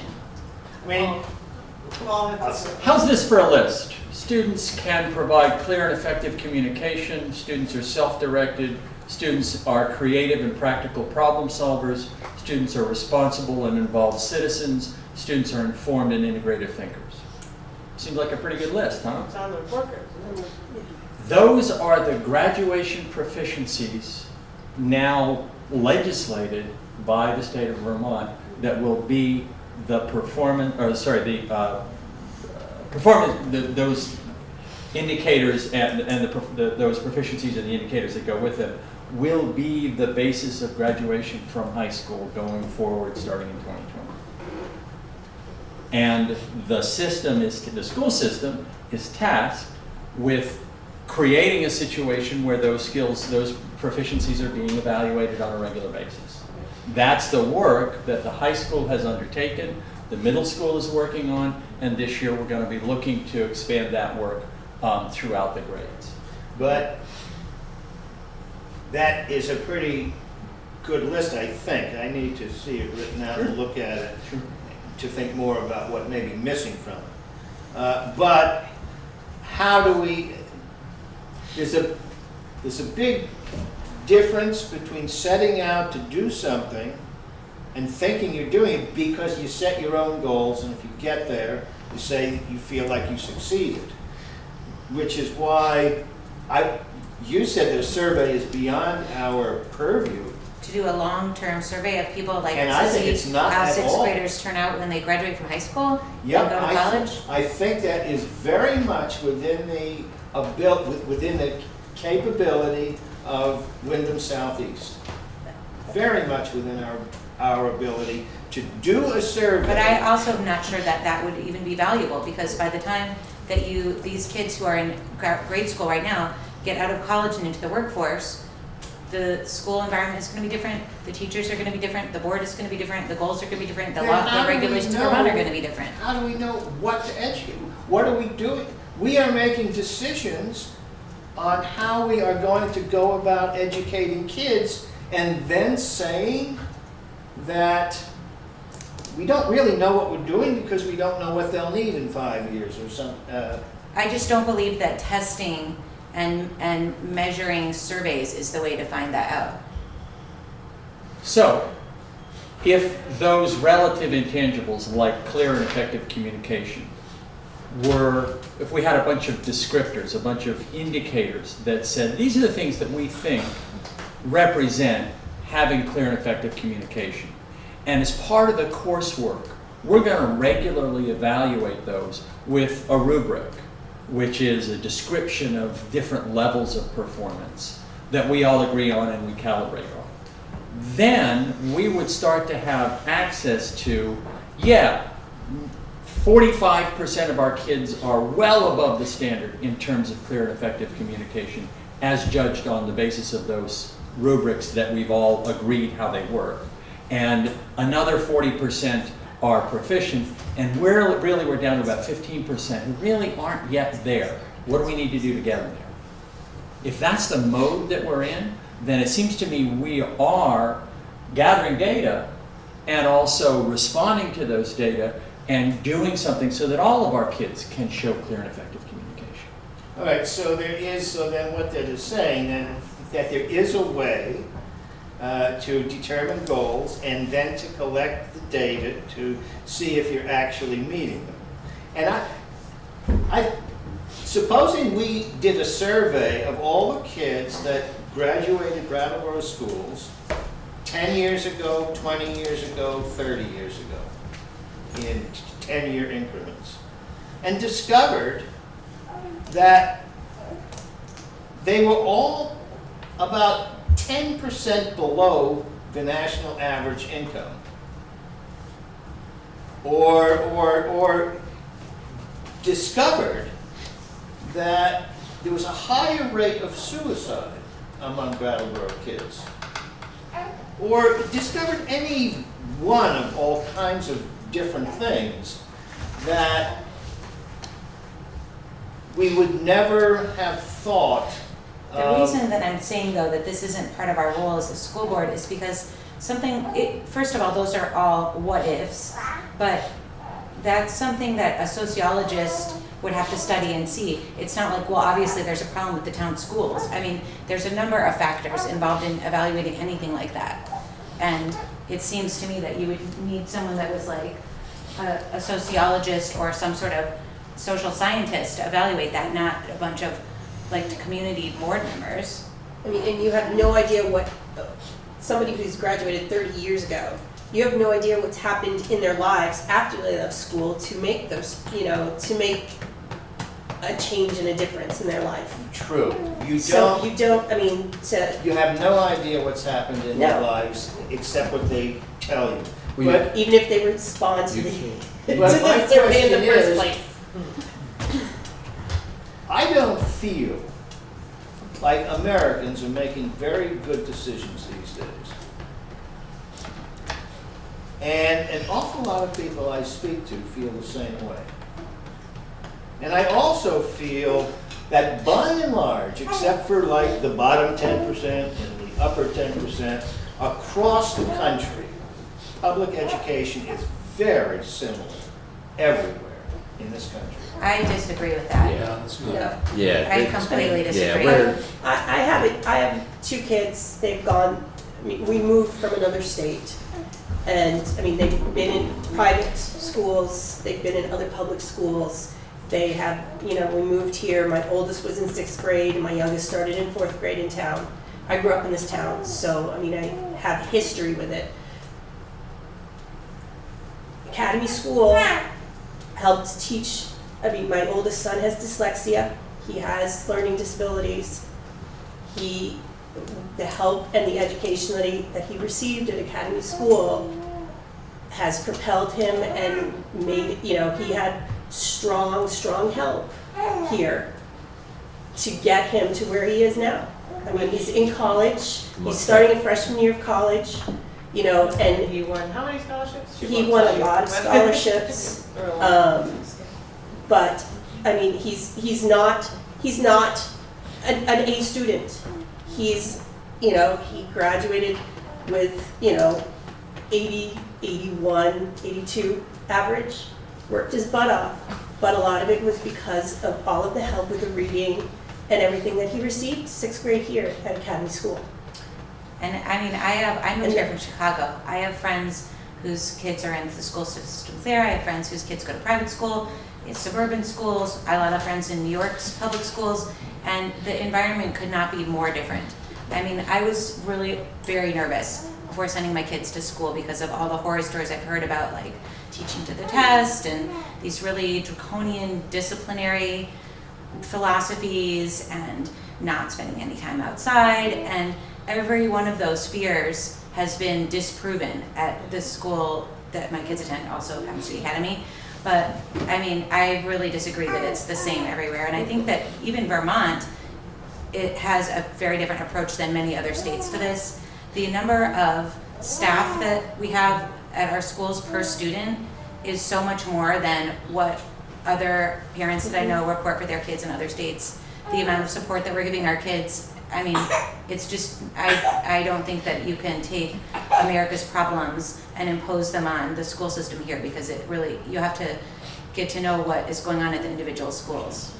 Well, I just want to suggest something, because obviously it's a fascinating conversation.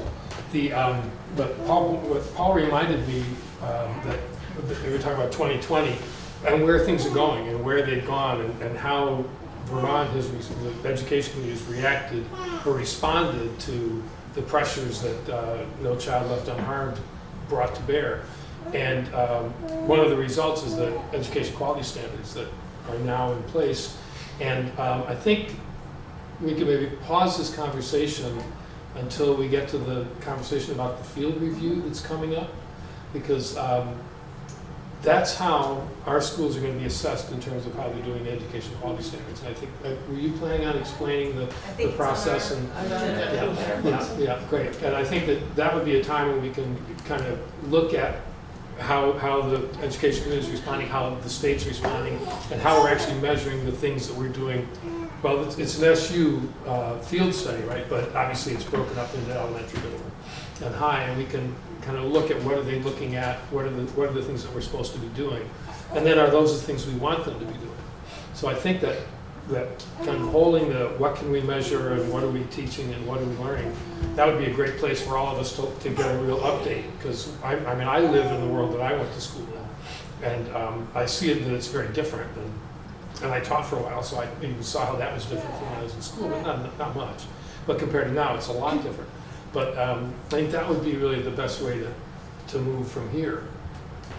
I did have one other thought, though, that I'm going to get people's reaction to that before. Go ahead. Do you have a thought to what David had to say, or he has another? No, please, go ahead. Because we're going to be involved in that. Board members and staff, everyone's involved in that process. I feel like we have had a pretty good conversation. I think there's a lot more. Well, But I think it could rest right at this point. Well, the other thing was thinking in terms of Andy's recommendation that or the reminder that to put things in terms of goals, that maybe one of the goals this year, maybe one of the things we want to do a public presentation on, the thing that I heard most in this conversation about things in school is critical thinking, and then Spoon's point about citizenship. And I know there are things like the restorative justice, that a lot of things that Yeah, I contribute think to that that. folds into the And- social justice curriculum as well. Yeah, exactly. And maybe we could ask some of our staff members to come, as they have in the past, and talk about, give us some examples and have a public forum about. The theme is, how do we teach thinking and citizenship? And then just have a presentation about how we're doing it. Because I would love to have a lot more specifics about it as well. And it kind of would start to bring that, just the way we're going to talk about gender, we're going to talk about diversity, we're going to talk about thinking. I wonder if that's not a good one to put at the town meeting reps discussion, because that has kind of popped up at the town meeting reps, like what are we doing in social curriculum, and we haven't touched on that as much in the last few years. So instead of a specific forum before that, maybe we can work that into Yeah. part of it, because we're better attending. Instead of looking at the individual achievement and all the interventions and things that we've been doing for years, to look at this particular. So maybe we can do that. Andy? So, Spoon, just to listen to you, I get the impression that you don't have a good sense for the work we really do and the work that's going on in schools. And I would invite you to get familiar with that work. Come visit the schools, talk to each of us, from the curriculum office, superintendent's office, to the school office, to the classrooms, because just my take. But when I hear, and I base that on what I'm hearing you say at these meetings, particularly this meeting, that I feel like you're not really in touch with what we're doing, and it sounds a little bit like you have an agenda. Well, so I'd like to be, and I think with that, yes, by getting to know what we're doing, we could. All right, you're right, and I look at it very differently. Here, we look at the schools, but I look at the life around the schools. We live in a community, for instance, in which 50% of the gross income, the gross personal income, is unearned. That is, it is everything from dividends and interest and all the way down the line to pensions and Social Security and welfare of every form and shape, et cetera, et cetera, et cetera. So we have an economic system in this town that is very, very weak. And we have a job situation that's pretty weak.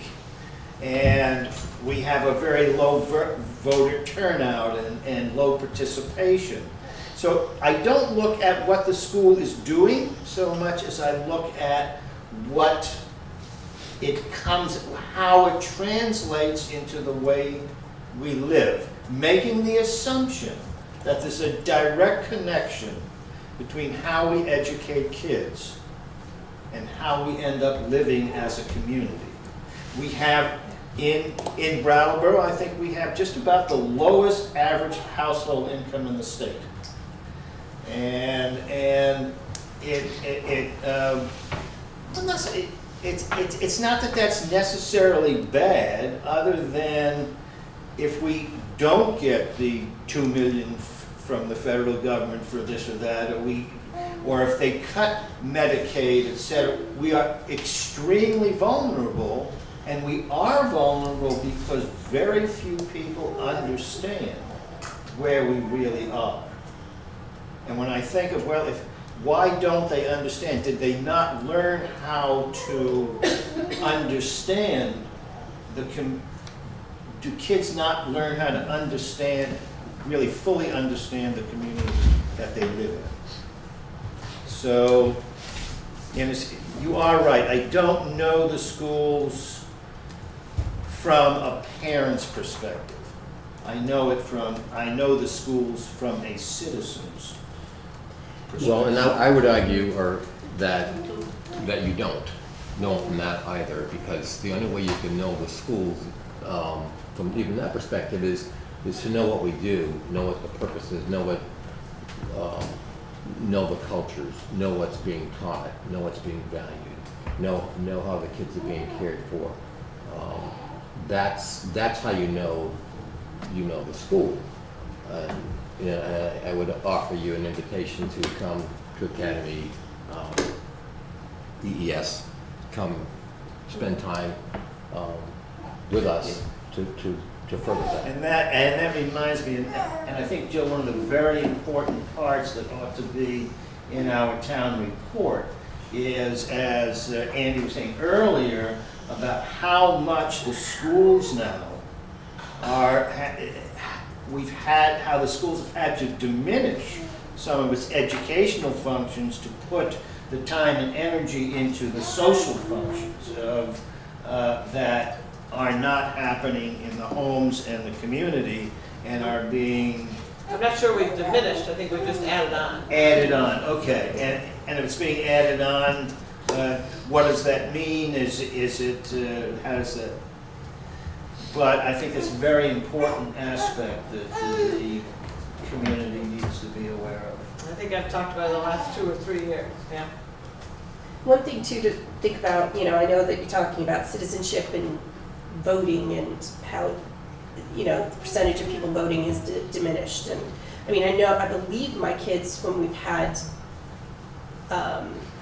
elections or things, the schools will, have you done like just mock elections during doing all of that? So I mean, the kids at this age are learning, but you have to think too, they're also learning things at home. We don't know what, if they're seeing their parents not voting, there's, even if we're teaching citizenship at school and that, we should vote and all of that, I mean, we have no control over that factor at home and what's going on at home. And plus, if you're looking at people who are of a voting age now, you're looking at people who went to Brattleboro town schools in the 90s. So it's not exactly reflective of what's going on at the schools now.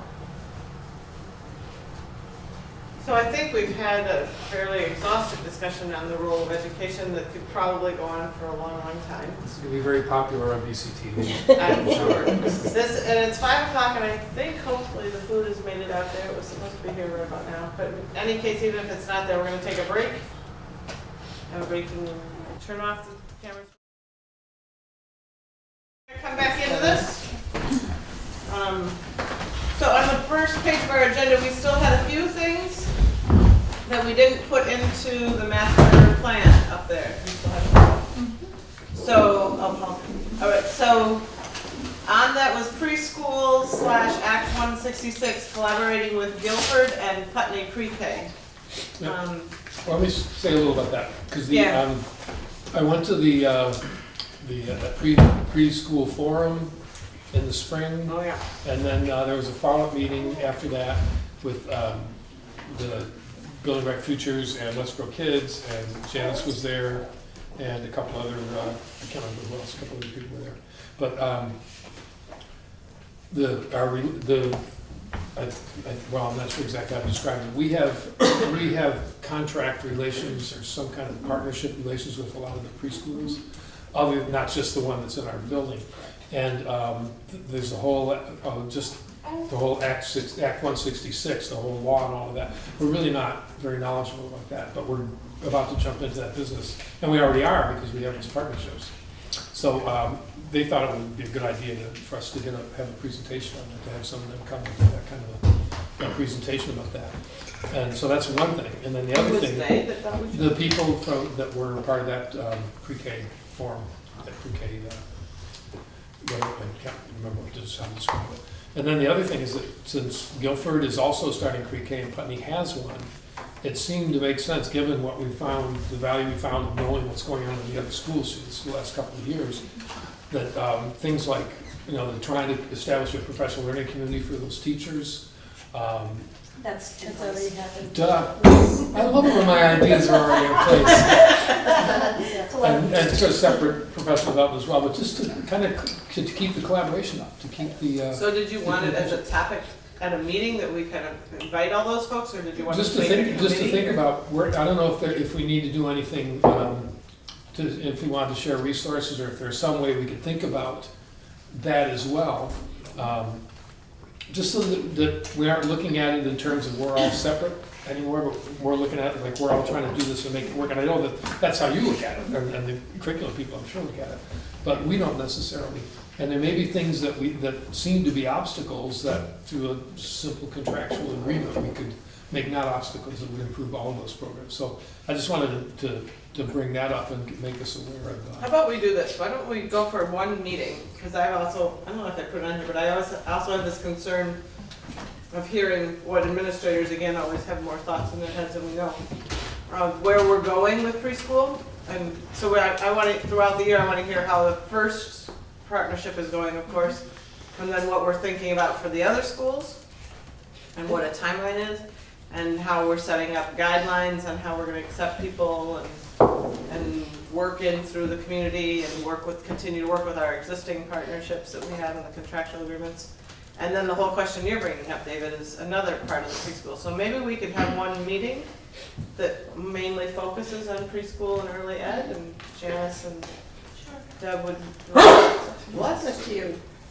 So what calendar time would make sense that I don't think we want to do it too early because you want to have a chance. I'm actually thinking, I guess, January, February, because before town meeting would be good. And a little bit of so time we to can have talk- them working and functioning. Yes. What time works on this calendar for you guys, you think? Well, I know you're talking about January, but I'm looking at December because of January, report is to also have a section in there about pre-K. I didn't know if you wanted to have kind of an opportunity to share what's happening with pre-K in order to then put some of that information into the report. That would be fine. So early in So it January? could be, Well, the January report is one on is when January we're gonna 20th. formulate the So report. it could be like December 6th. So I'm not available on the 6th. But wait a minute, so this January, when we said formulate the report, all we were doing is saying that everybody was here to come up with ideas so that I could start writing it by the end of January. Oh, So that wasn't gonna take a ton of time. Okay, so So it could we- be at the same meeting. Yeah, That's fine. okay, is that all right for Yeah. you, Deb, too? That works for me. On the Okay. 3rd? January 3rd? Yeah. Okay. We've just scheduled another blizzard. Everyone write that down. All right, so, Pre-K update, I heard that. Good. and specifically, Paul, don't forget to write it in Guilford and Putnam. It's good that the superintendent always brings me something I can write on. I've done this to write on these years. Collaborations between schools and WSCSU offering school-based pre-K program. Yeah, and checking in on our own. Jake. Action plan review is on here. When would be a good time to want to look at that?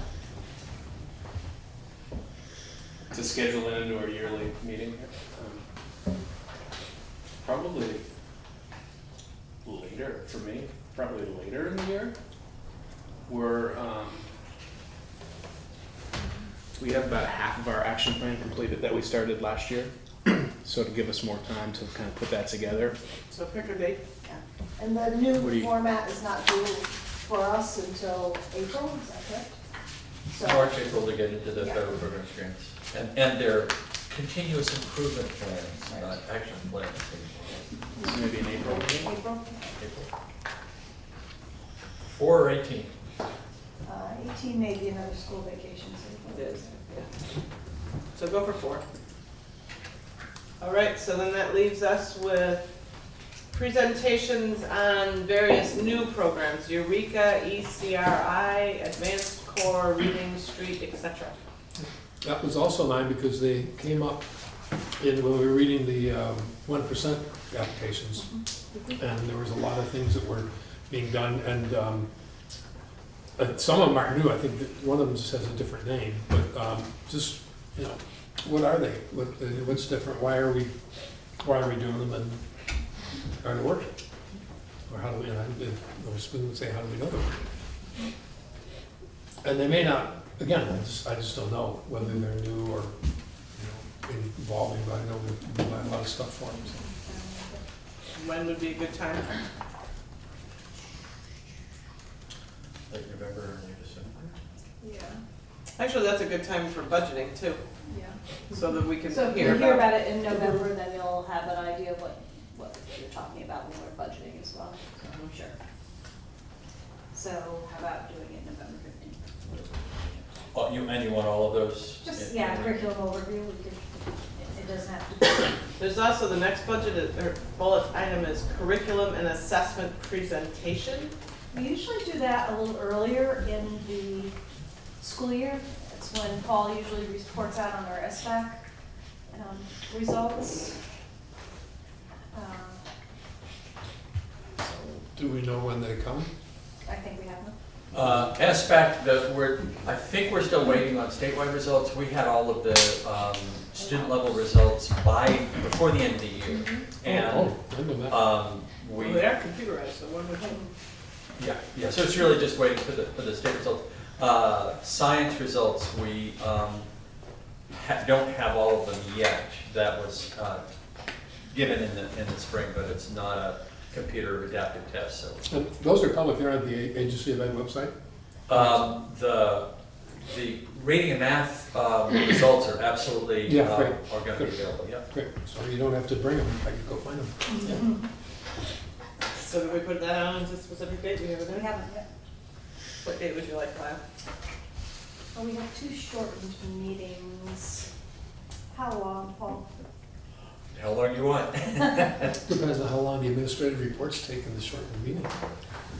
I would think that if we had a shortened meeting of an hour, we had administrative stuff for a half an hour and this type of a And report, I if you're happy, but- that would be a good balanced meeting. Okay. Yeah, So. so earlier?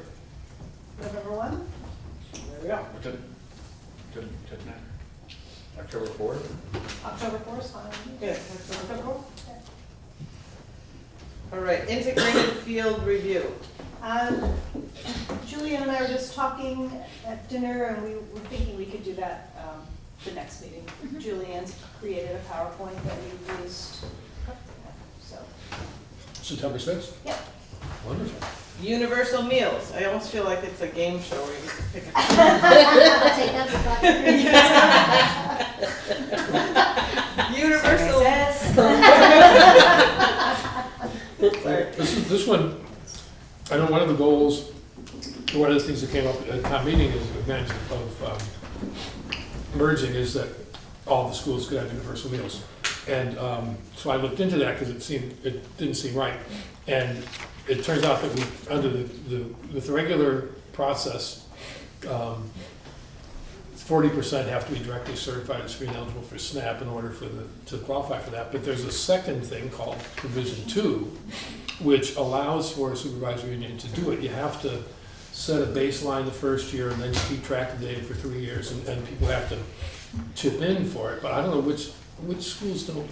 Is it just Brattleboro that gets the 3 years? Just, right, yes. Yep. So the schools would have to chip in something, but again, that's something that we could do pretty much right, well, I don't know about right away, because I don't know what the deadlines are for those things, but if we could just, again, contract with the other school districts, figure out what the cost would be, and see if they are interested in sharing the cost of that, and then see if we can't get universal meals in all the surrounding towns as well.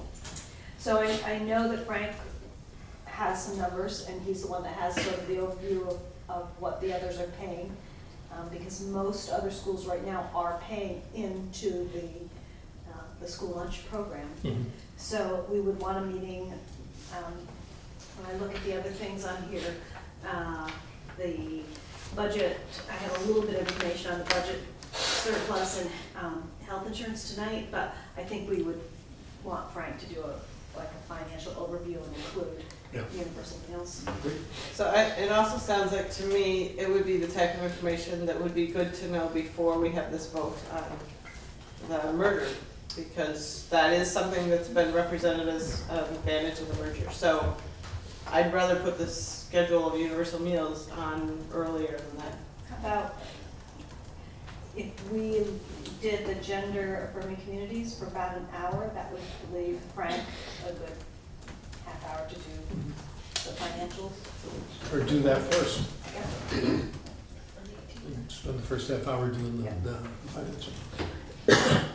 So budget overview up there. and then-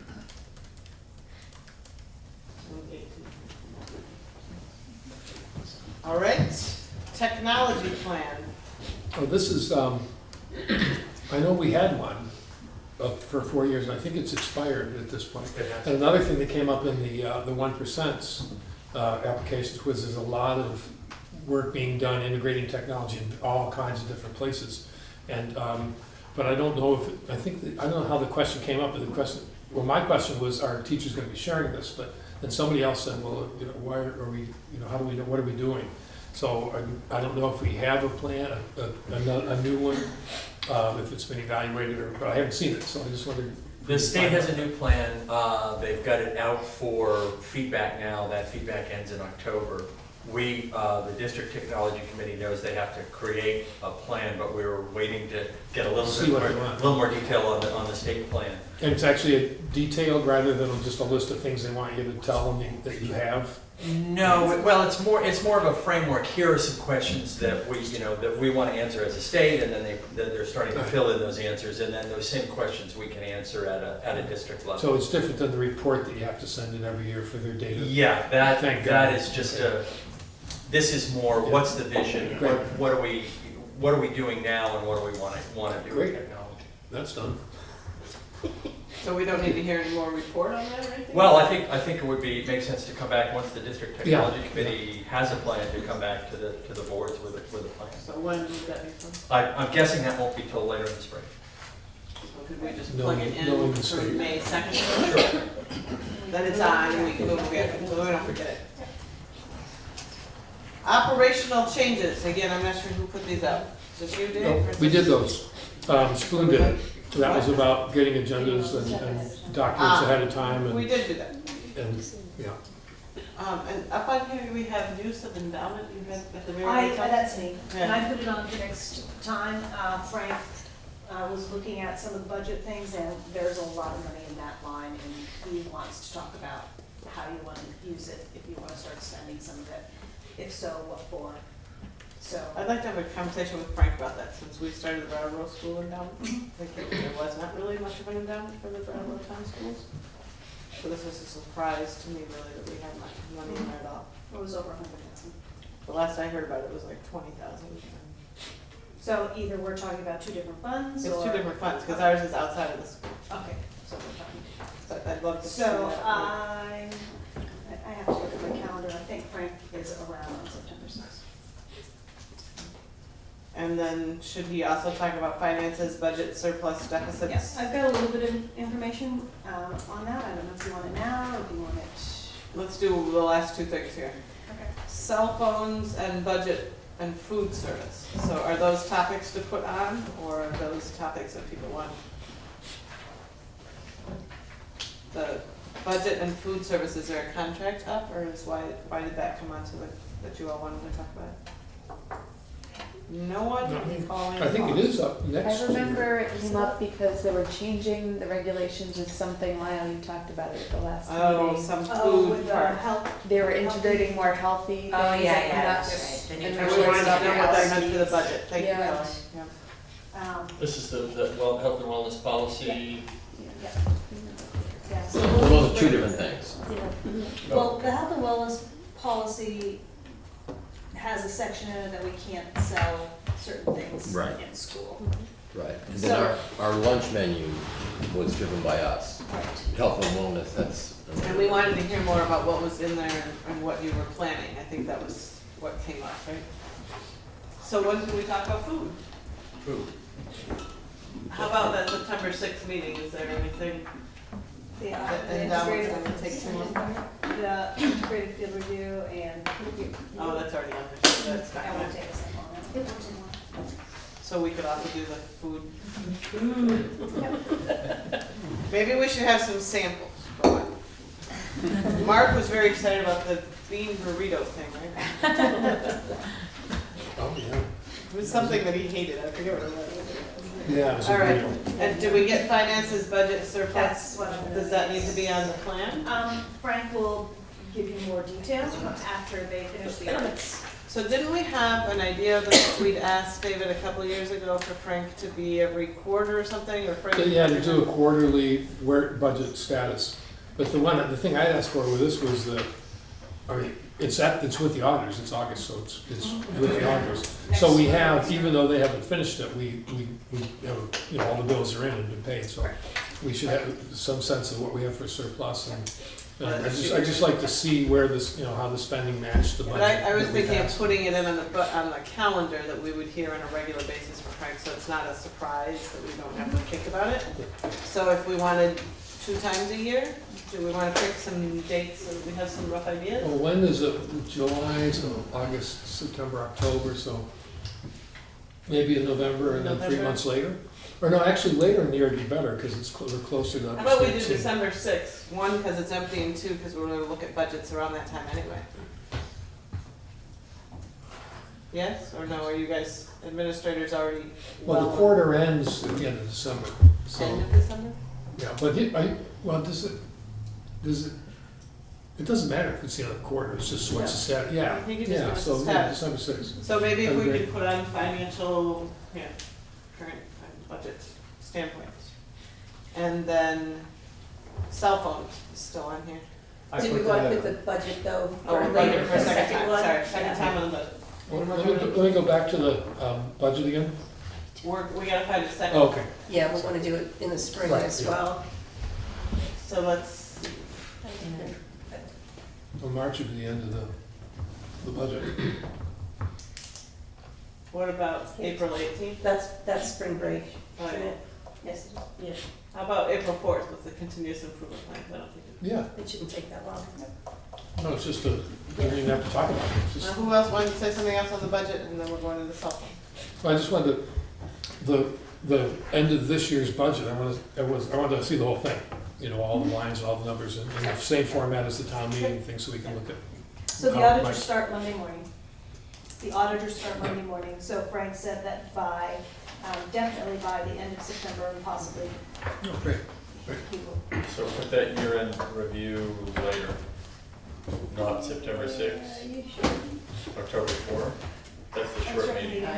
Why don't you try the 20th, and if we have to move it, we have to move it. Yeah, I wasn't even thinking we'd necessarily talk about it, I just wanted to be able to see it. Do we have a sense of what our surplus, if we have one? Or do we come up with cell phones? Yeah, but let's put cell phones, and then Kim and I can talk a little bit about it. Yeah, so, Spoon, you wanted to do the cell phones, you'd send around the article for us all. Yeah, to introduce it, you know, it's always been of interest to me, not cell phones per se, but the whole electronic media and how that is changing our way of life and affecting, and now more than anything, affecting kids. And then ultimately coming across this article which spelled it out pretty clear, and along the way, I probably had 20 conversations at least, if not more, with parents. And 2-1, without exception, they were all having problems with smartphone use, overuse, and having a conversation with one mother. She had a 12-year-old son and a 15-year-old daughter. And I asked her, I said, well, how is this affecting? And her reply was, well, her son's language was becoming ever cruder, and she was able to associate that with his experiences on the smartphone, on the computer, and her daughter was, she would just sort of vaguely talked about some sexual stuff or whatever. And so when you're worried about the cell So- phone use, what for the elementary school child? are Yeah, you that's concerned? what I realized that afterwards, that this is probably more of a problem post-elementary school. But I still haven't heard, Lyle did get in touch, but I don't know if you came up with anything with a specific, I mean, are the kids allowed to have them in the school at all? Well, it depends on, I guess we're talking about it now, it depends on the school. Each school has their own procedure for it. At Brattleboro town schools, the elementaries, I assume if they bring cell phones, they leave them in their backpacks. We can't regulate what they're due, you know, you get home from school, some parents want their child to call them, I'm home from school, that type of thing. So they're not out at school. At bands, my understanding is they leave them in their lockers. And at the high school, they use their cell phones, but they, again, are regulated. It seems like it's a more teacher by teacher. Some teachers say, put them away. Some teachers say, put them in a basket here when you come in. Some people say use them to look use this them. up. Look it up, take a picture of the assignment that you Yeah. have to do tonight, that type of thing. So, I think the place this might fit, because what we're talking about really is technological literacy and awareness. And I think that, I would be surprised if that wasn't some part of what the state was looking for in a technology plan. So that might be the place to have a broader conversation on what do we want to be saying to the elementary Here's school my kids. question, reading this article, and I didn't check, I don't know if the writer gave references, and if they did, I didn't check them. But it all sounded very credible in light of everything else that I've learned up until this point. Do our schools, if in fact the use of smartphones is having the effect that is claimed of much heightened feelings of loneliness, of depression, I assume it was clinically defined depression, and even suicide, increased suicide, and reading the experiences of kids who say that they're happy staying home alone in their rooms and communicating on their phones. What role, if any, do the schools have in educating, if not kids, the parents, about the consequences? Do the parents can they use some help? So I guess I would From the argue that schools. this is a great conversation to have with the middle school and high school board and not us. We have, I know at probably all the schools, we have hosted nights where we brought in technology. Actually, the detective from the Brattleboro Police Department, Eric Johnson, has done some really good interactive slideshows for parents, teaching them about technology and some of the things that can transpire if you don't keep an eye on it in your household. And I know that when my children were at Vance, and I look at Jerry because you were there when I had some kids there, but there were definitely parental opportunities to exchange information and talk, because right at that time, cell phone use was becoming really big when my kids were there 5 years ago, 6 years ago. So it is something the schools are aware of and trying to help parents on that, but I think for us as an elementary board, I mean, there's already a policy. Well, I look at what you said in two different topics, two different issues. One is the mental health of our children in our community or in our country today. And we know, for example, just read this information, did a report on about 15% of our students, I believe, nationally are on some type of psychotropic medication. That's astounding. Don't quote me on the percentage. Yeah. But it's astounding. It's shockingly high. And another significant percentage of our students, and that includes kids who are on medication for depression. Foster children are medicated much higher. They're more at risk for suicide and so on and so forth. So we have all these mental health issues of our most vulnerable, our children. And it's sad and shocking, it's alarming. And then we have a cell phone issue or technology issue, but that's one of the variables. I don't think we can say cell phone is because of this. If we eliminate cell phone, we'd have happy kids, because that's just one of the variables. I actually read that article when it first came out, just as I was interested in the topic, and then there was a bunch of response pieces that came out critiquing the article was actually an excerpt from a much longer book that person wrote, and they critiqued her as cherry picking the data or drawing conclusions from something that was more of a correlation than she was portraying it as cause and effect. And one of them even said that if you look at what's tracking a correlation, it's more closely the time when parents started using smartphones with the depression of the children more than the teen usage of cell phones tracks with it. So I think there's a lot of, like you're saying, there's a lot of variables there that it's not quite as black and white as the author makes it seem. So to relate that to what we do, because I don't know that we don't, and probably won't have programs or campaigns against cell phones, but we do in our schools do a lot of work, tremendous amounts of work with students' well-being, students' mental health, students' emotional health, from the classroom to our nurses to our counselors. We now have a family social worker. So and that's an area that's in more and more need, and in the next years, the coming years, we'll be coming to you in addressing that, hopefully in a budgetary way, because one of the issues that we're facing, and we talked about it a little bit earlier, is that we need more people to deal with that side of the child that 20 years ago, 30 years ago wasn't considered a function of school. It is today for the well-being of our children. And we have a lot of data, a lot of experiences we can, at times we share that with the board in terms of the kind of work that folks do behind the scenes on behalf of children.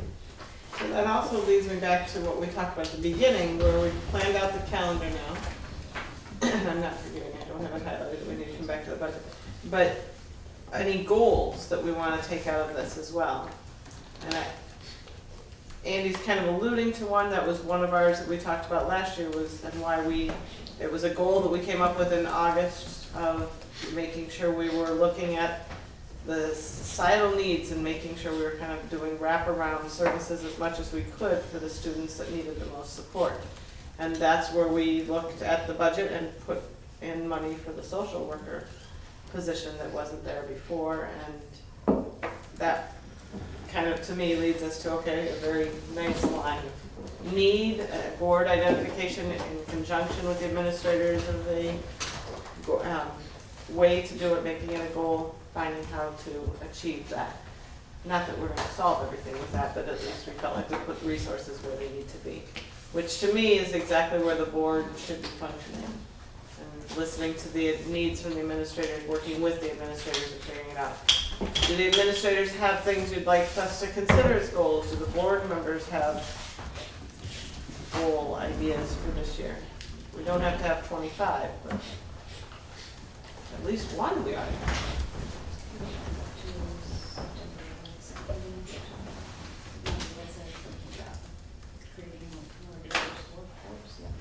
That was one of the things we did talk about. Right, and I'd also like to add a goal of more professional development on that topic. So that would be, to me, Trying to say it in goal form, but right. to be discussed at that same meeting. So put that to discuss, but I think not in the goal, right? The goal is diversification of the workforce and how we support it. That's going to be. And also the goal of increasing professional development time for teachers. You want that as a separate goal? Yeah. Related to that topic or agenda? On that topic.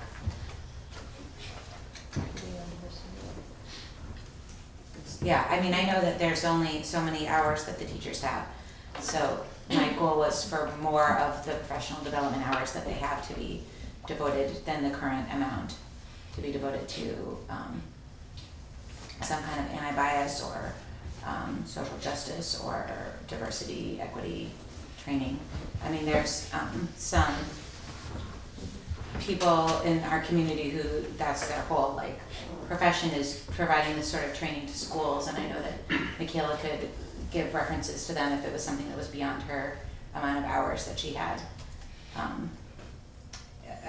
as far as how much time she has to provide the training herself, that there's other places that we could contract with. Is that part of the professional development now? Yes, in the grade level meetings we do it. Right, she attends their grade level meetings twice a year, and she also feels that that is not an adequate amount of time. So the interesting question here that I don't know too, I don't think any of us know, how much professional development is for each person in the year? how much time, and then what would we need to take away from? Right.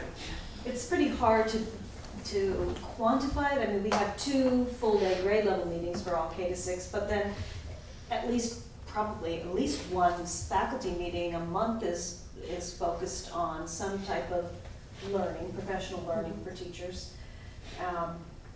Then we have the in-service days, like tomorrow is an in-service day, so 4 over the course of the 4 year. over the That are course. really available. Yeah. So, And of those 4, how many are already, or of all that you've talked about, I think it what do could, we take away, like you're saying? we could use some staff meeting professional development days.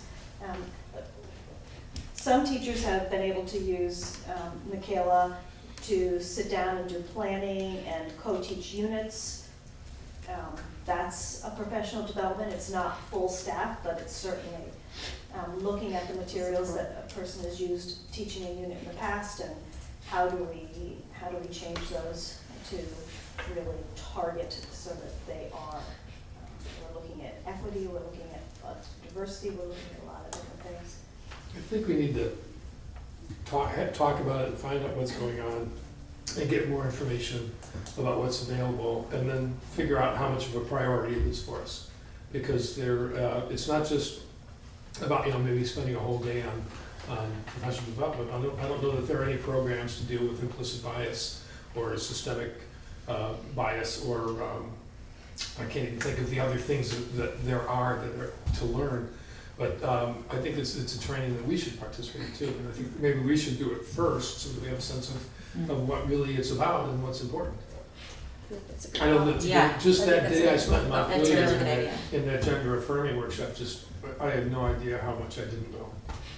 And still don't know, I didn't So our understand what it is. goal then is morphing a bit, right? So the goal is not quite so specific, but backing up a little bit, maybe to have, as a board, have a broader understanding and see where we might want to have Goal is to changes. schedule training and get training and. Right, for us first. Yeah, to get a sense of what we, So How- the goal is what- how first to much of a priority understand, is. and then by the end of the year, come up with some recommendations perhaps. Okay. Instead of saying right off. Yeah, And oh, I then don't we think we can be like, Yeah, and then we can trying to affect the schedule professional development that's for this school year already. Right. I mean, that seems very hasty, but that's Definitely. what I felt was like the ultimate goal. But we could look at, after we get trained and Yeah. what we, talking with people and what. Yeah, somebody setting who's more goals, expert and than me. then we can work with the administrators for the next year and setting times, and programs that we'd like to see done. Does that make any sense, Kelly, to write down as a goal? I said the board would like to receive training about diversity and then connect with the administrators to determine goals for the schools for the upcoming year. Determine, yeah, that's all right. I suggest you make it a goal for the board. That's what it is. Yeah, That's what you wrote. yeah. Good suggestion. The board would like to receive training. I'll say the Kelly, board I has captured that. You wanna say is that setting again? a I'll goal. Goal. Kelly, Two. Sorry? Could you say that again so I can capture it? The board is setting a goal to receive training about diversity, or to receive diversity training, and then connect with the administrators to set school-wide goals or town school goals. What's it? Diversity and bias, correct? Right, Yeah. diversity and bias. Yep. Okay. So it would be for the 2018, 2019 year. Right. To set goals for the schools. Unless you came up with. Right, unless, yes, But but like broader goals Yeah, for, understand for, what the for priority the, is. for the Any next other- school year. Any other area that we'd like to have some goals?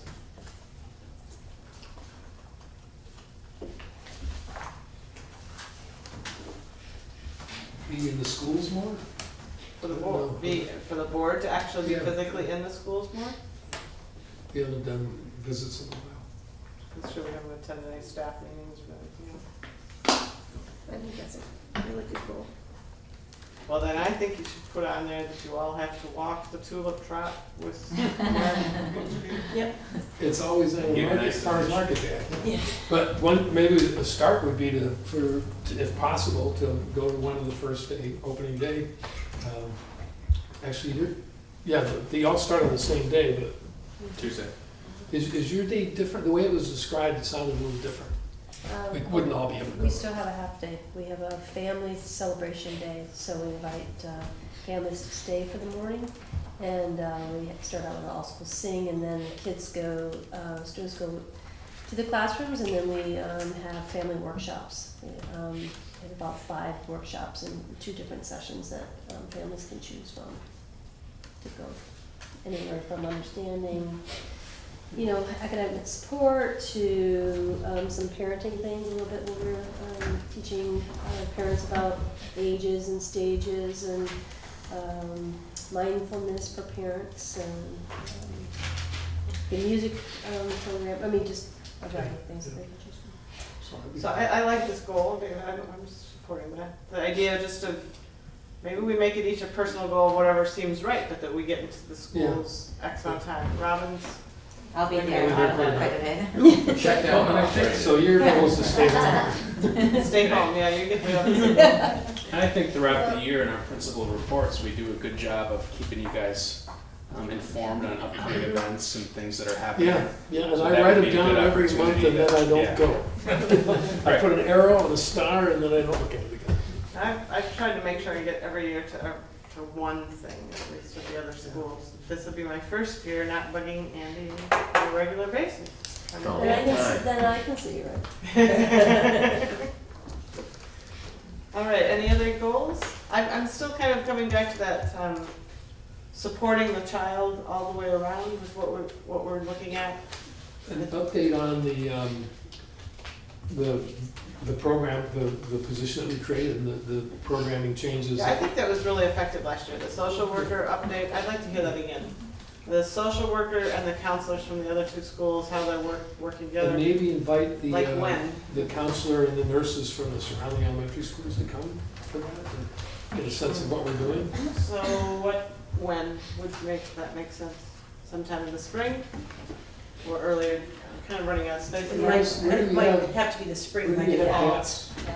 Where do we have room in the? Because you have to think, we have a lot of budget to go over.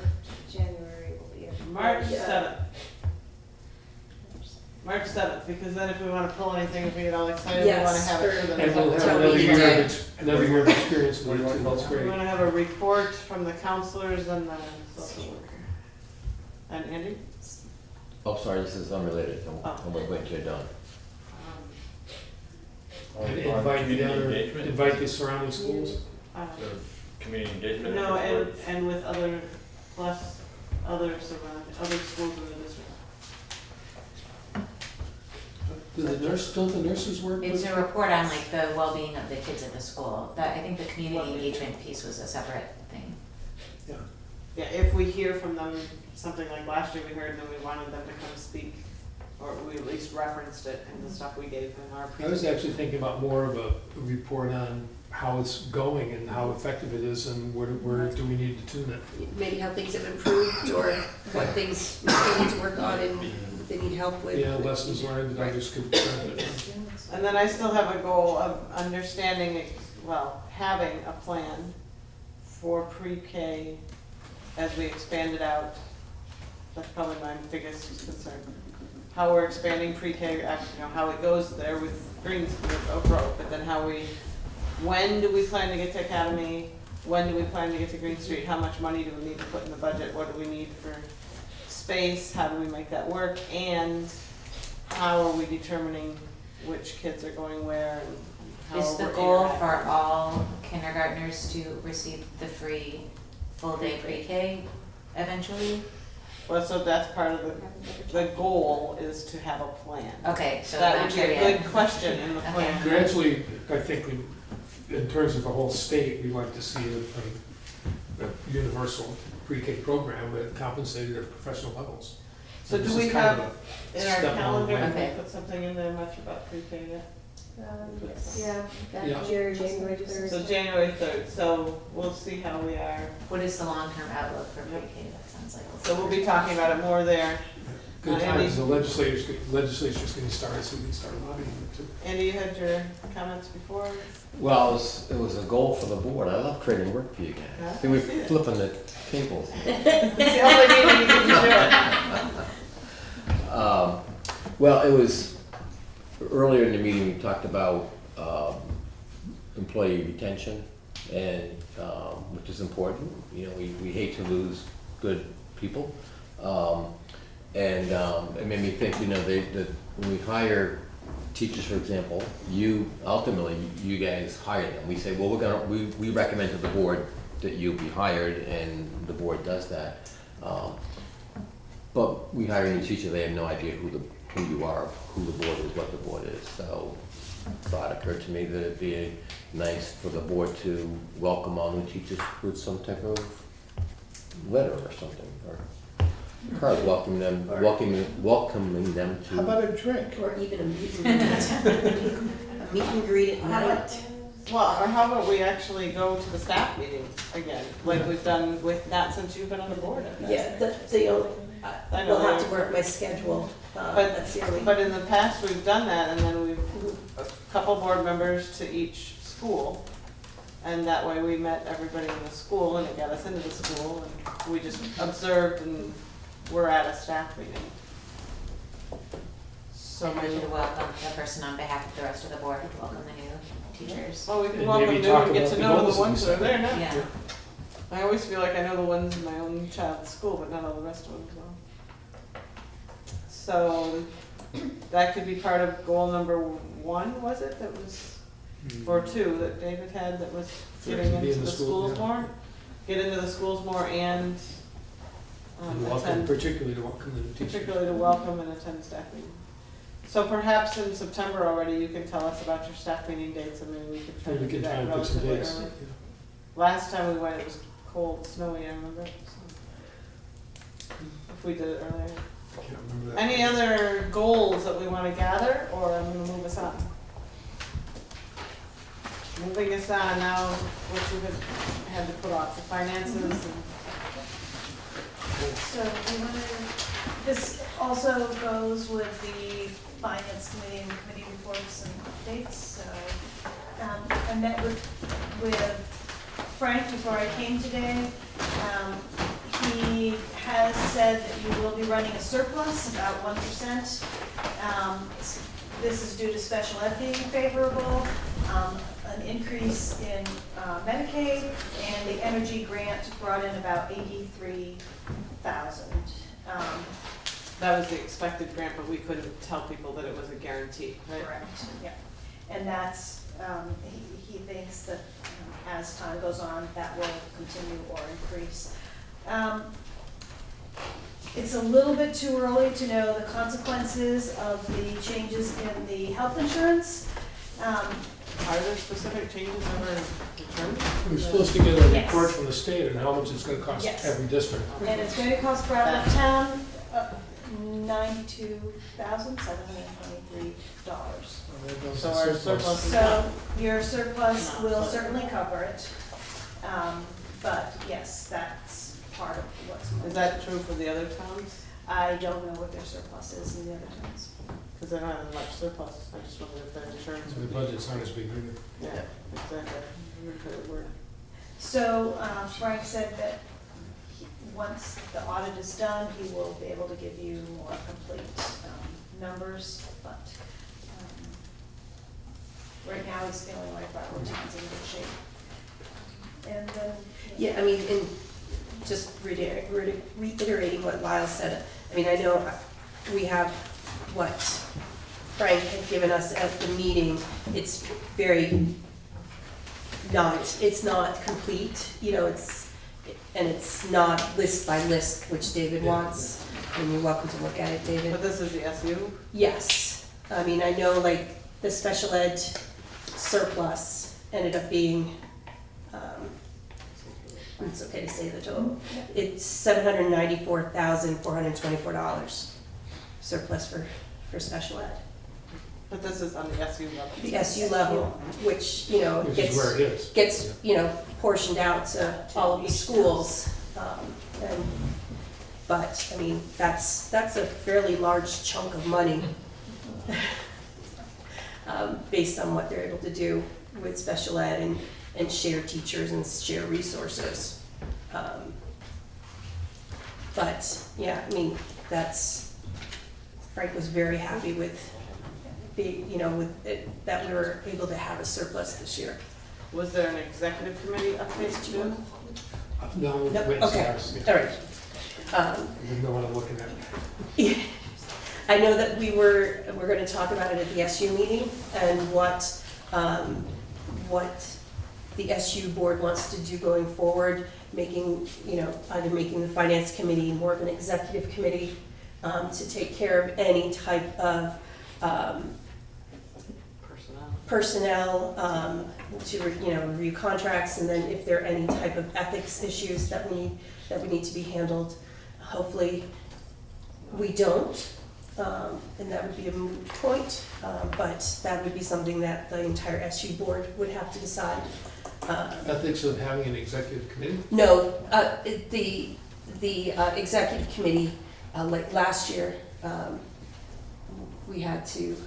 finance committee was looking into some issues, and there was questions at the SU board as to who should be doing that, because it was just assumed that the finance committee was, and some people were concerned that it was the finance, and some people thought we should have an executive committee. So it's determining if we have two, if we have one, and we authorize the finance committee to be in charge of that.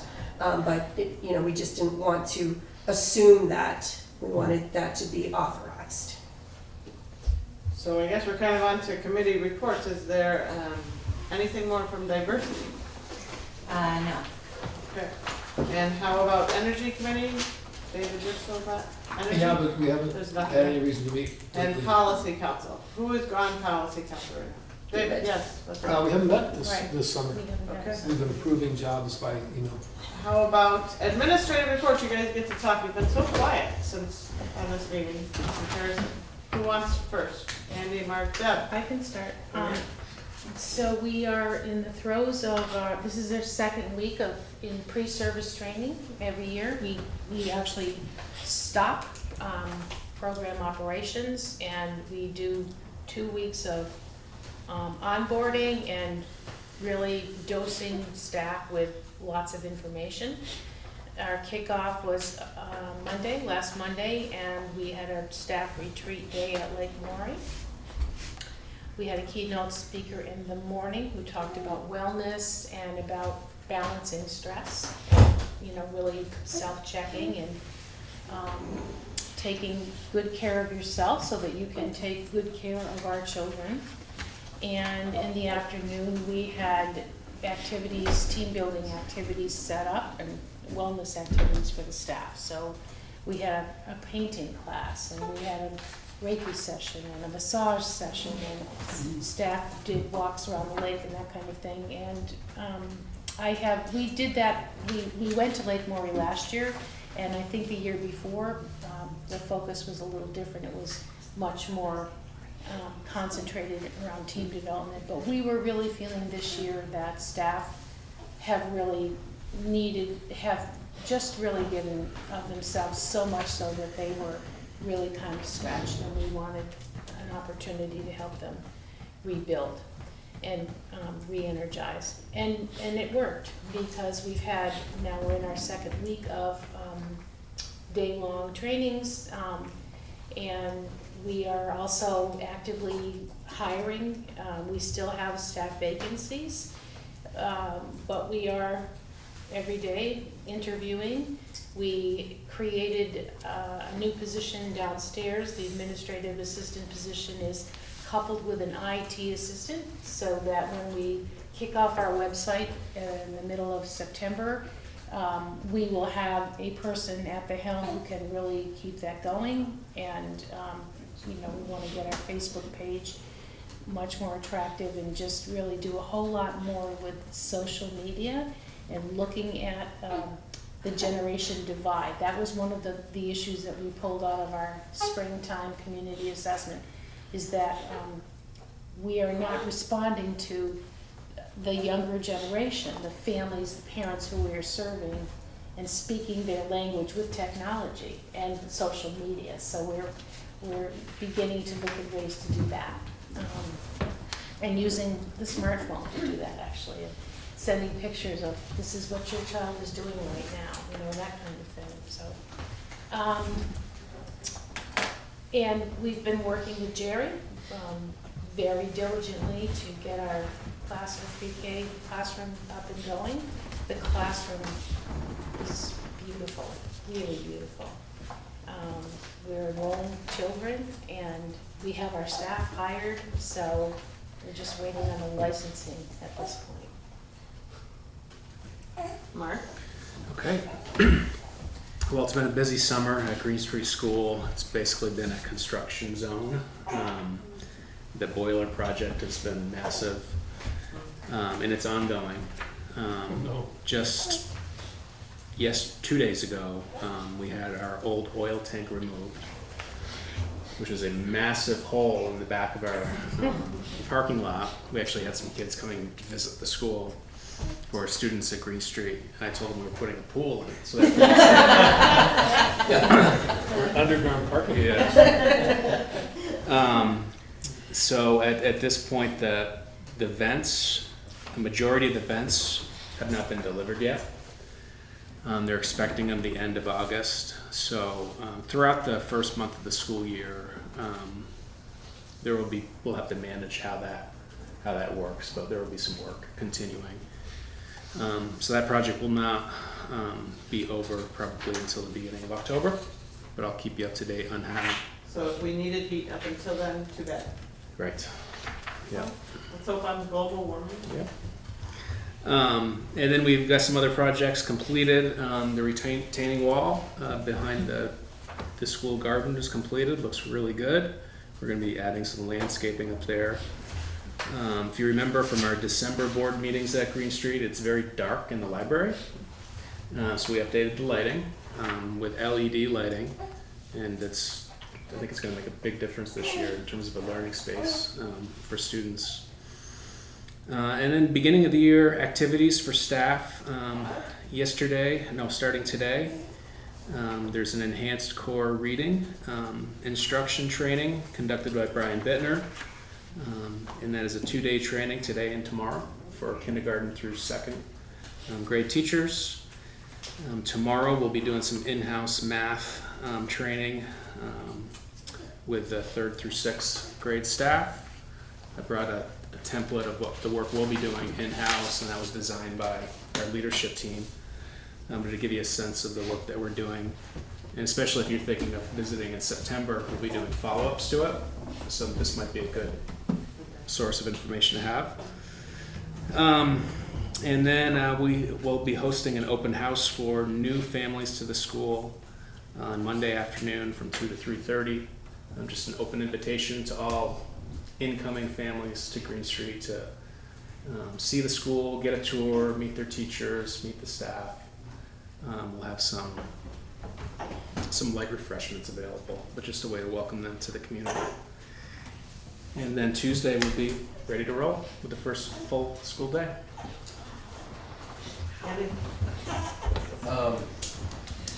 So, well, the most exciting thing I think that's occurring right now at Academy School is the natural playground in the back. So we're moving along. It's really going very well. Contractor Belco has cleared the area. Trees that were there, trees that could remain were left, and trees that had to come down were taken down. Many of those trees will be used for structures on the playground, like the kids who climb on and shimmy on and so forth, or balance beam, that kind of thing. Others are being used for plywood, they're being repurposed, I guess you could say. That's all occurring now.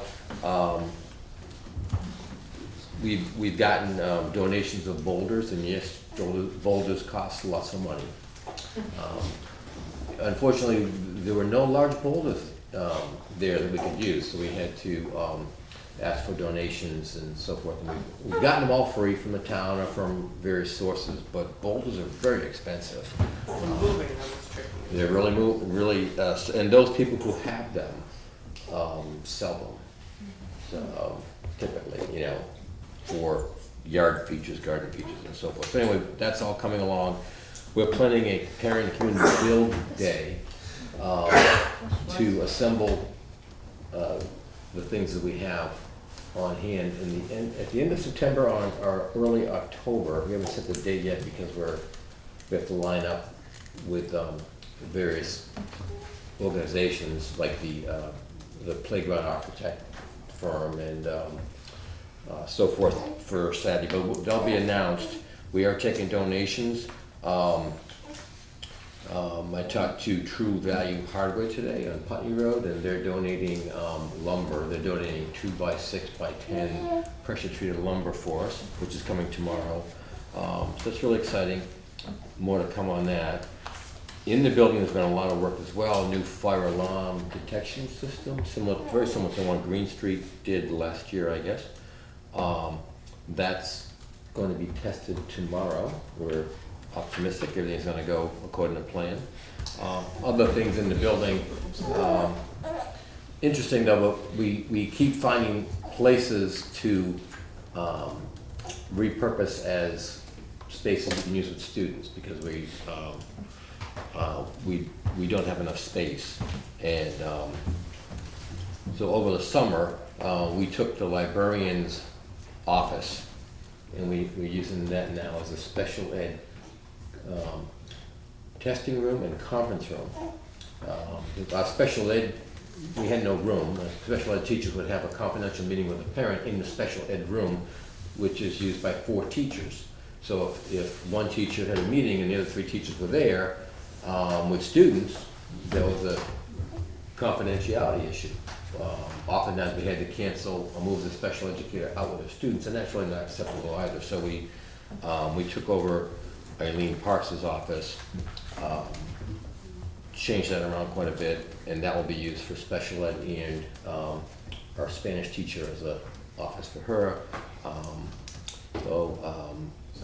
So Eileen doesn't have an office now? She does. We built a small space in the library for her. We also had to create a space because we now have students that are hard of hearing or deaf. We hired a teacher for deaf last year. We really didn't have a space for her, so we had to create a space.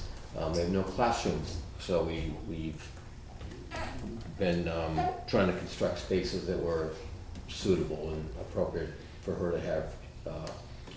Well, there are two students in our school, and there's a student in a nearby nursery school that we also service. So, so we did that. On Monday, we have a meet and greet, our annual meet and greet for students and parents to come from 2 to 3 to meet the classroom teacher, to see where the child sits and that kind of thing. So I think that's about it. Over to you, Jerry. Well, I wrote my stuff down. So I know we don't normally do a board report, but I did. Oh, look at you, a type report, Jerry. Just trying to show you guys up. You did it ahead of time. You got your back, Jerry. Did you hear that beep, beep, beep as the bus backs over? Yeah. And I also got some pictures. Deeper and deeper. Like this space, like the Show this top up one, again, you'll be Mark. great to see. This We is going to expect be our, pictures every time. this is our updated library space that will be our new meeting space when you come to Oak Grove. So. Oh, really? We're not gonna meet in the music room anymore? No. Yeah, and we got blinds because Andy complained last time we were in there that he couldn't see. So we do have Blinds or sunscreen? blinds. Anyway, what I put in there, the report is just kind of our current numbers and our different classrooms where we stand as of right now, as of today. So we're starting at this time last year, or we ended the year at 126. We're starting with 145. The 13 are our new pre-K students. New staff are listed there. Our in-service, my K-2 teachers, special ed and academic support teachers are with Mark's teachers, and I believe Vernon, maybe some others, are part of the enhanced core, the literacy program. We also have our STEP department, as well as a few special ed paras that will be doing, tomorrow will be doing day 2 of the CPI training. And then my teachers, academic support, special ed, everyone who works with students grade 3, 6 will be in the building tomorrow. And we'll be working with our SWIFT partners, and people from the Agency of Education will be coming down and working with us on more, working towards inclusion, MTSS, and UDL, which is designing our lessons for all students. All students in the classroom, trying to meet the needs of all kids. So for the students that are above levels of proficiency, how do we still engage them? How do we keep learning challenging for them?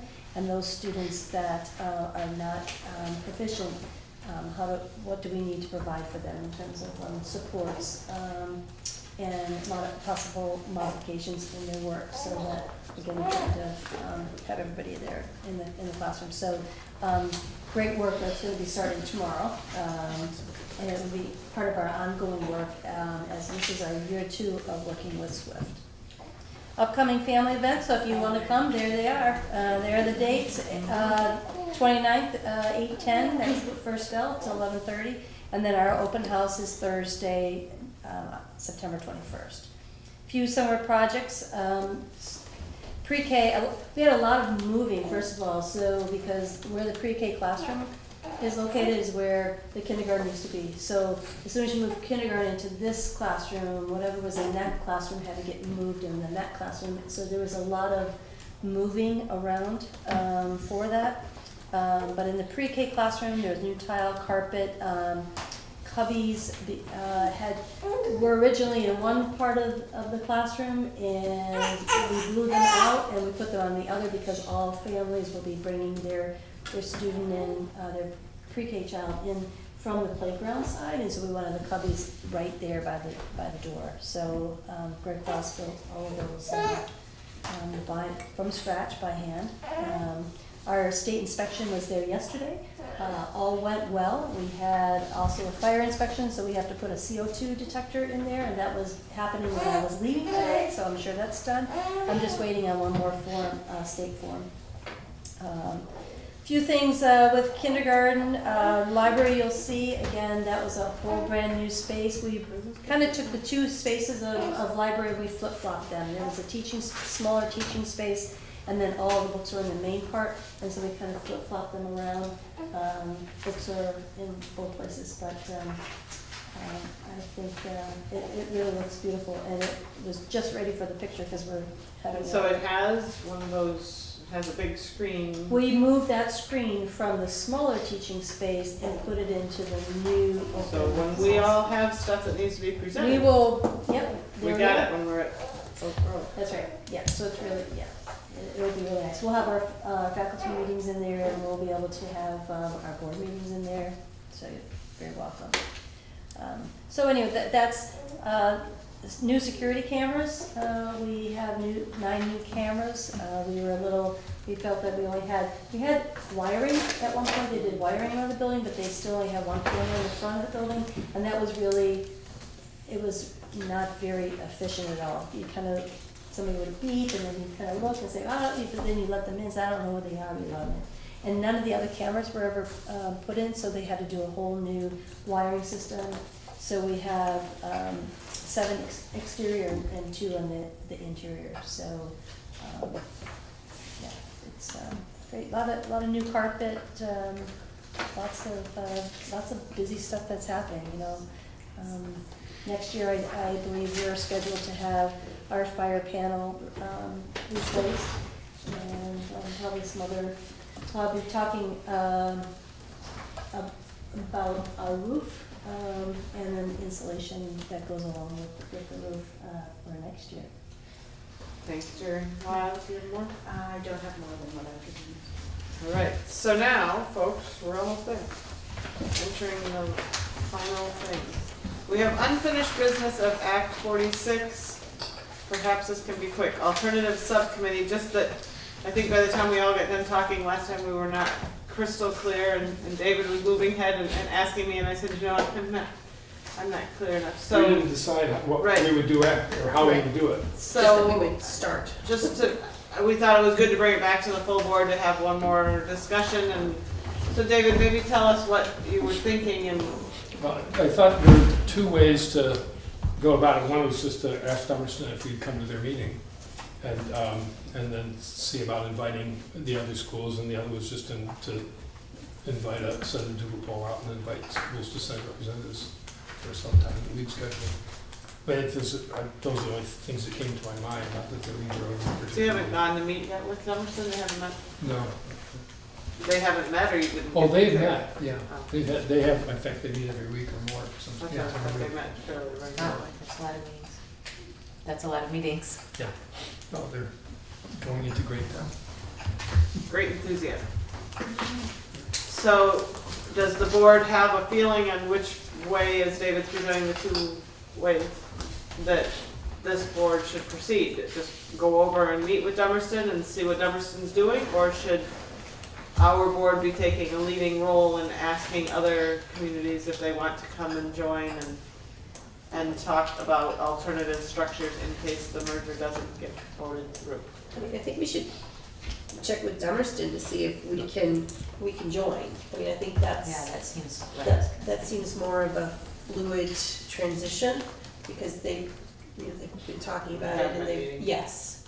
And the Well, rules on that this. was the first motion that I made, and then we changed Right, it we to went whatever we changed round it and to, round. so I lost track of it. So, and then whenever you, how does this work, that they have to actually give back? You will have to Yeah. warn the meeting as a subcommittee Which- for Brattleboro. Let Barb know. And let Barb know, yeah, and then post any minutes. So they could post, if they're meeting with Dummerston, Dummerston's already posting minutes. I would suspect that you would also have to post the same minutes, because people in Brattleboro may not be looking at the Dummerston. Right, yeah, it would have to be posted to both. Yeah. But they don't have to take separate. No, No. not Right. Unless we take back minutes. Absolutely, then do it. All right, any other questions on Act 46? Act 46 actually meets tomorrow night for anyone who's ready to do more meetings. Yes. At the high school. New business pre-K early enrollment request we've done. Yes? Yes. Proposed local board policy review, LBP9, enrollment of children as teachers and staff. So I'm going to ask that we table that. I've been in contact with the VSBA attorney and consultant from the Agency of Education around how we should go about continuing with this policy. There's some question about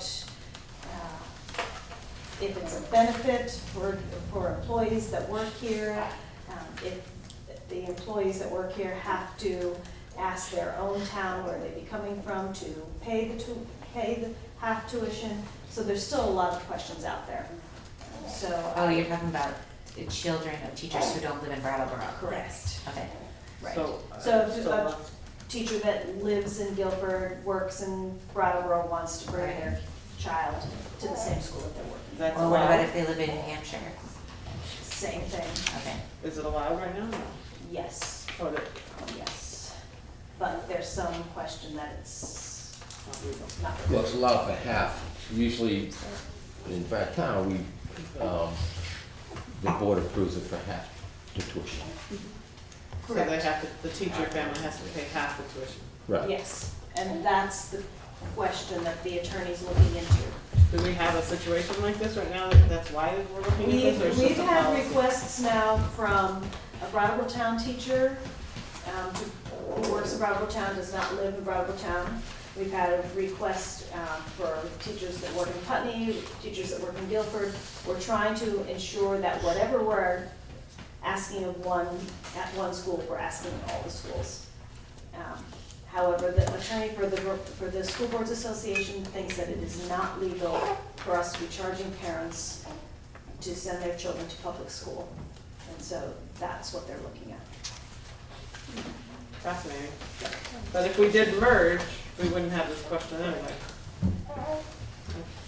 So Well, I'm you gonna, still could if they were From resigning. out of state. Out of state. that's true. Or Bellows building some new Falls. paint, Yeah. Bellows Falls, you still have that. But Somebody out of fewer people would probably be affected. So I'm gonna say that that's tabled until, Until at least next meeting.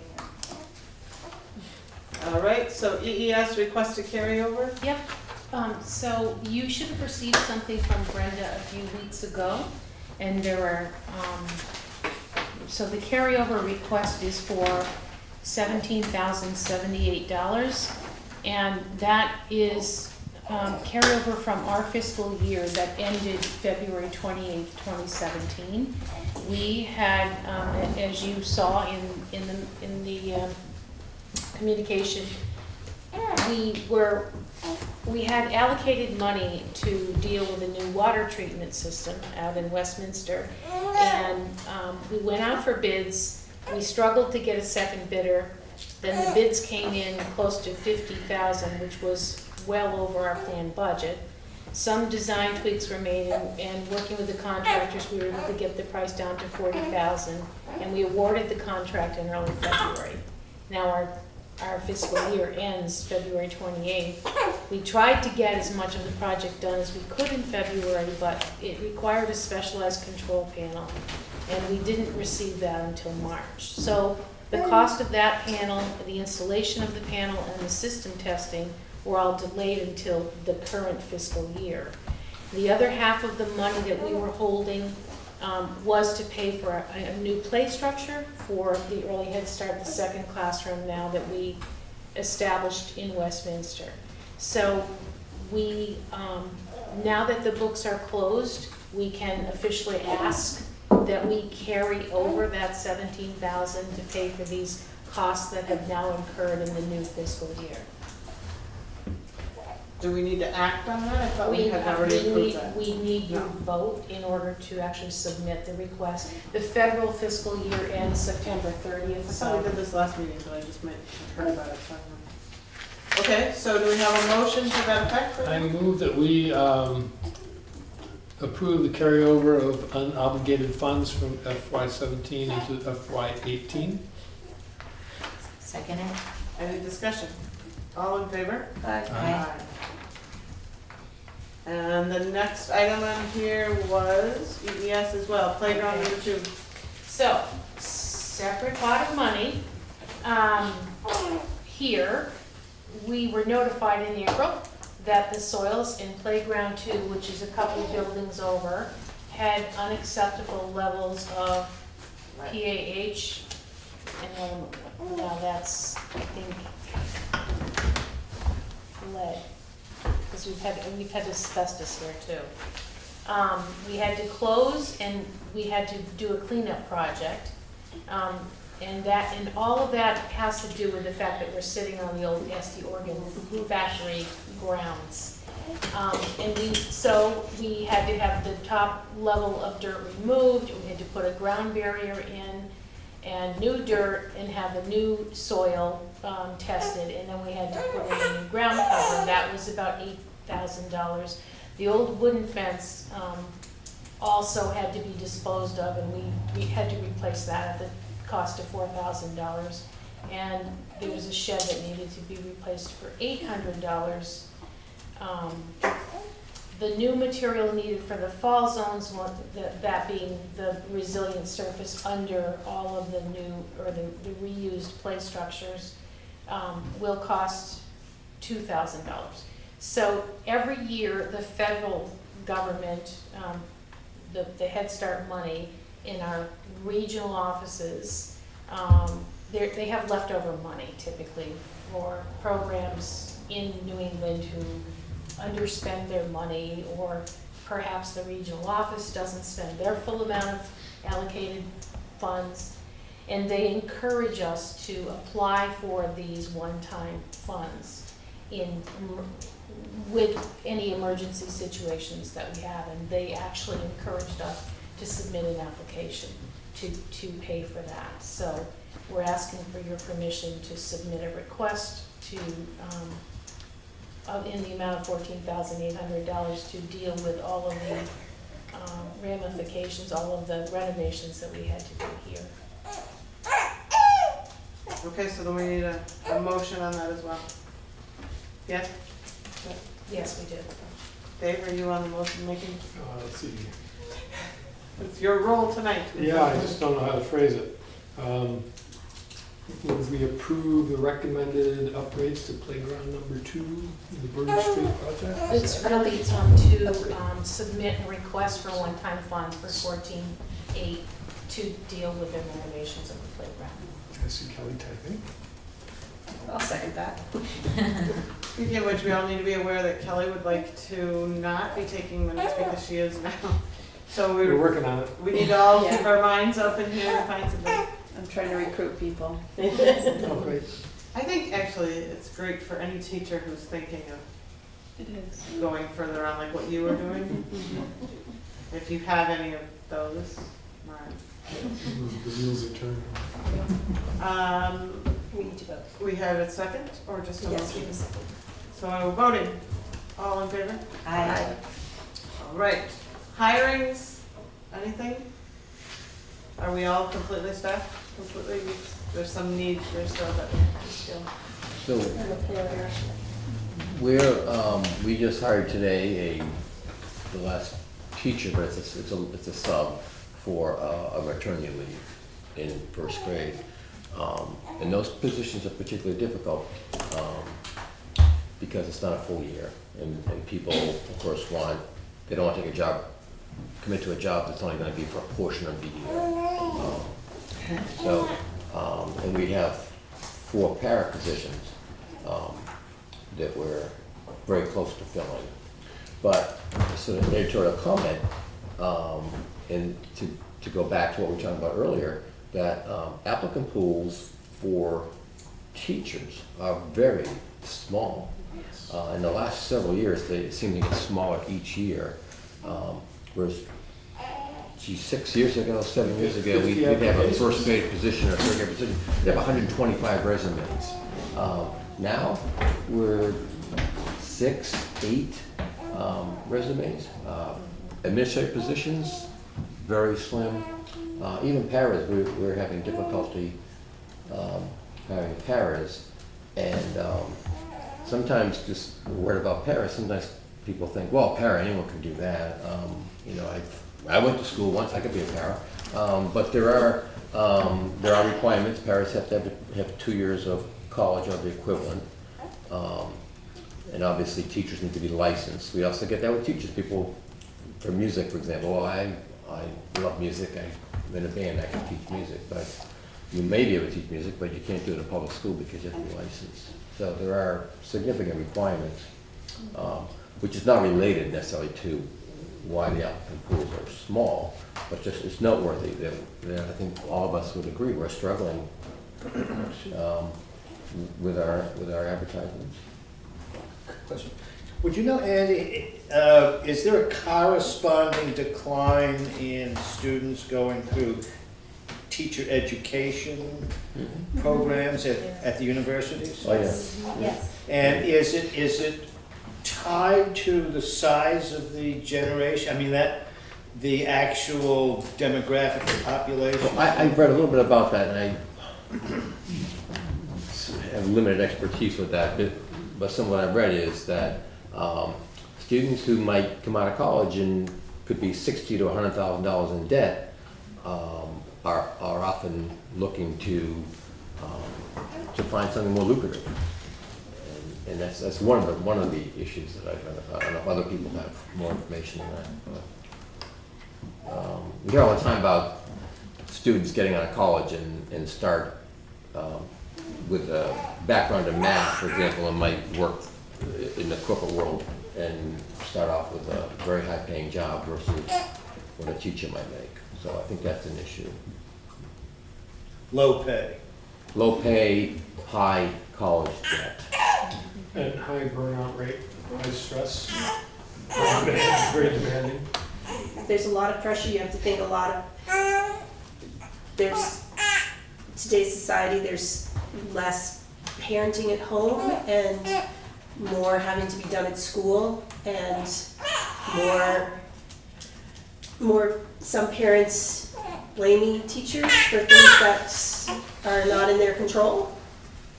So, See, this would be an interesting issue to mention in the report about what we face and why. Because I mean, if you're looking at just from a business standpoint, you would say that teachers are underpaid because they're not, but of course, as far as parents are concerned or non-parents, I don't know, they're overpaid. Or if the state provided more support to the state colleges, then they wouldn't have such big debts to have to pay off. If the programs were more exclusive, so people competing with funding. Good long conversation for the legislature. Special education is even harder. That's To find the people. very, very challenging. In fact, I think as a district, I don't think they're fully, I think they're still hiring. So special ed paras working with really like intensive service schools that have multiple disabilities within our school setting is very, very challenging to find folks for that. One thing we also hear from folks who come in is there's a shortage of housing for middle income people, middle class housing. Shortage in this area. So we keep coming up with all these problems. Well, next thing is next agenda, and talking about the challenge for teachers in Vermont and what we might try to do about it. That you want to put that on the next agenda? Yeah. Well, I had some. I have an anecdote. I don't have any real information. Well, Love I to could share. go in with the 20th, we were looking at a lot of diversity, but you also have retention of personnel. So sorry, Yeah, so it's already on that agenda. Shall we leave it there? And the diversity of, but it's just even retention of young single people. I know that in my years, even at BAMS, we bring in young folks that are out of college in 2 years, they're going off to someplace else because they feel like the community doesn't have enough for them as a single individual. So there's. Yes, that's a town discussion. Dave and I. Actually, town's all over that. Yeah. Dating service. I'm not, just say what I hear. A matchmaker like I'm past that. like an SU matchmaker. Well, Vermont has the lowest percentage of people under 18 than any other state in the nation. Only 19% of our entire state population is under 18 years of age. That's the lowest of any state in the United States. It's even lower than Florida. When you think Florida, everyone thinks that that's a retirement state, right? Well, we have Grandparents. a greater percentage of under 18, a smaller percentage of under 18 than any other state in the country. And it is one of the things, I've met with Peter Elwell, and it's one of the things the town is looking at is we can recruit people, but can we keep them? Are there things for them to do? Is there, a place when for they them get to here? live? Is there a place for them to There's live? a young professionals organization in Right. town too that's trying to support that.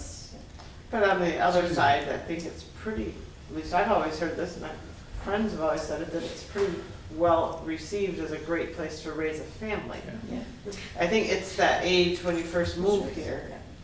If you- Right, or people who grow up here and then don't want to come back after they go to college somewhere else. It's Until not maybe like- they want to raise their kids. Yeah. Right, once they Well, they get don't have kids, kids then yet. they might come back. Right. But So for the next meeting, I only have one thing so far, tabled LBP 9, which is the one about teachers bringing their kids with. Is there any other agenda items? We have use of endowment funds, integrated field review, food service, wellness policy. The food discussion. So I don't usually give that to Barb, but I can. Do you want me to do that? If time permits, maybe talking about challenges for finding, teaching, I guess, is what is it that's keeping people from going to Challenges of finding new or teachers. challenges of teaching, I don't know how to describe it, but Finding new teachers or teaching, it's two different things. I think that they're closely related.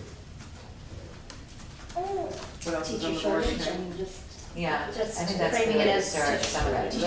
teacher shortage. Sounds like an Effects of English the teacher. Effects of the teacher So was- shortage on WSCSU. It was Yeah.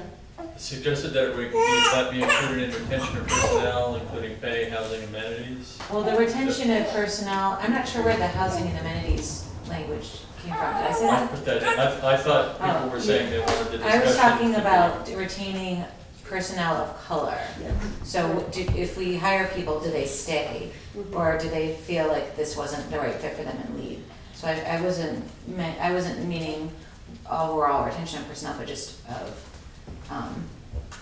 the barriers to having a diverse workforce. Robin, when you use that term, people of color, is that specifically that or sort of the heading for all other? I mean, gender differences in. I'm talking about race specifically with that term, but I'm not aware of what the issues are for other types of people that might feel that they're diverse from the rest of the population, like gay, transgender teachers or male teachers, I guess. That isn't part of what I had any knowledge about, so that's why I was just using the term people of color. And if you say just black, then that excludes Asians or Hispanics. So that's why the term is more broadly people of color. It excludes Hispanics. If you say black. it does. Yeah. It just means all non-white people, Yeah. basically. Yeah. Okay, so we are slightly after 7. I did One promise more you. thing, And David's we breaking decided that we would look into training, anti-bias training for the board, but we didn't decide what the next step would be. I was Who gonna wants ask to- that. Oh, I guess I just assumed that we were throwing that to the administrators because we made the goal and then they were gonna help us. Andy likes that. He was pointing out we But were setting up working training for working. us is really ours. Right. But they have the people. Well, Right? I don't think the administrators do. Didn't you say There's, you had Michaela people Sims do? works for the supervisory union that We could. do for the she gender could- affirming communities, we have a person that can do that, training for us. I guess that's where I got that idea. Maybe we could consult with Michaela on if she wants to, or recommend somebody to provide the diversity training for the board. If it's the Michaela, will probably have to be in the spring. Okay. Maybe. Well, then, let's not. Let's look into it. There are a couple Okay. other She people in could- town she could that practice. recommend somebody. Right, Yeah, yeah. she could I recommend. don't think comfortable with her recommending Yeah. someone else to do it if she can't. Yeah, if she's not available Yeah. at the Right, beginning of right. this, in the fall, to recommend somebody. Okay, good point. Anything else? I'm gonna wrap us up, folks, because this is long. Motion to, Thank you. Anybody seconding? All in favor, stand up and leave.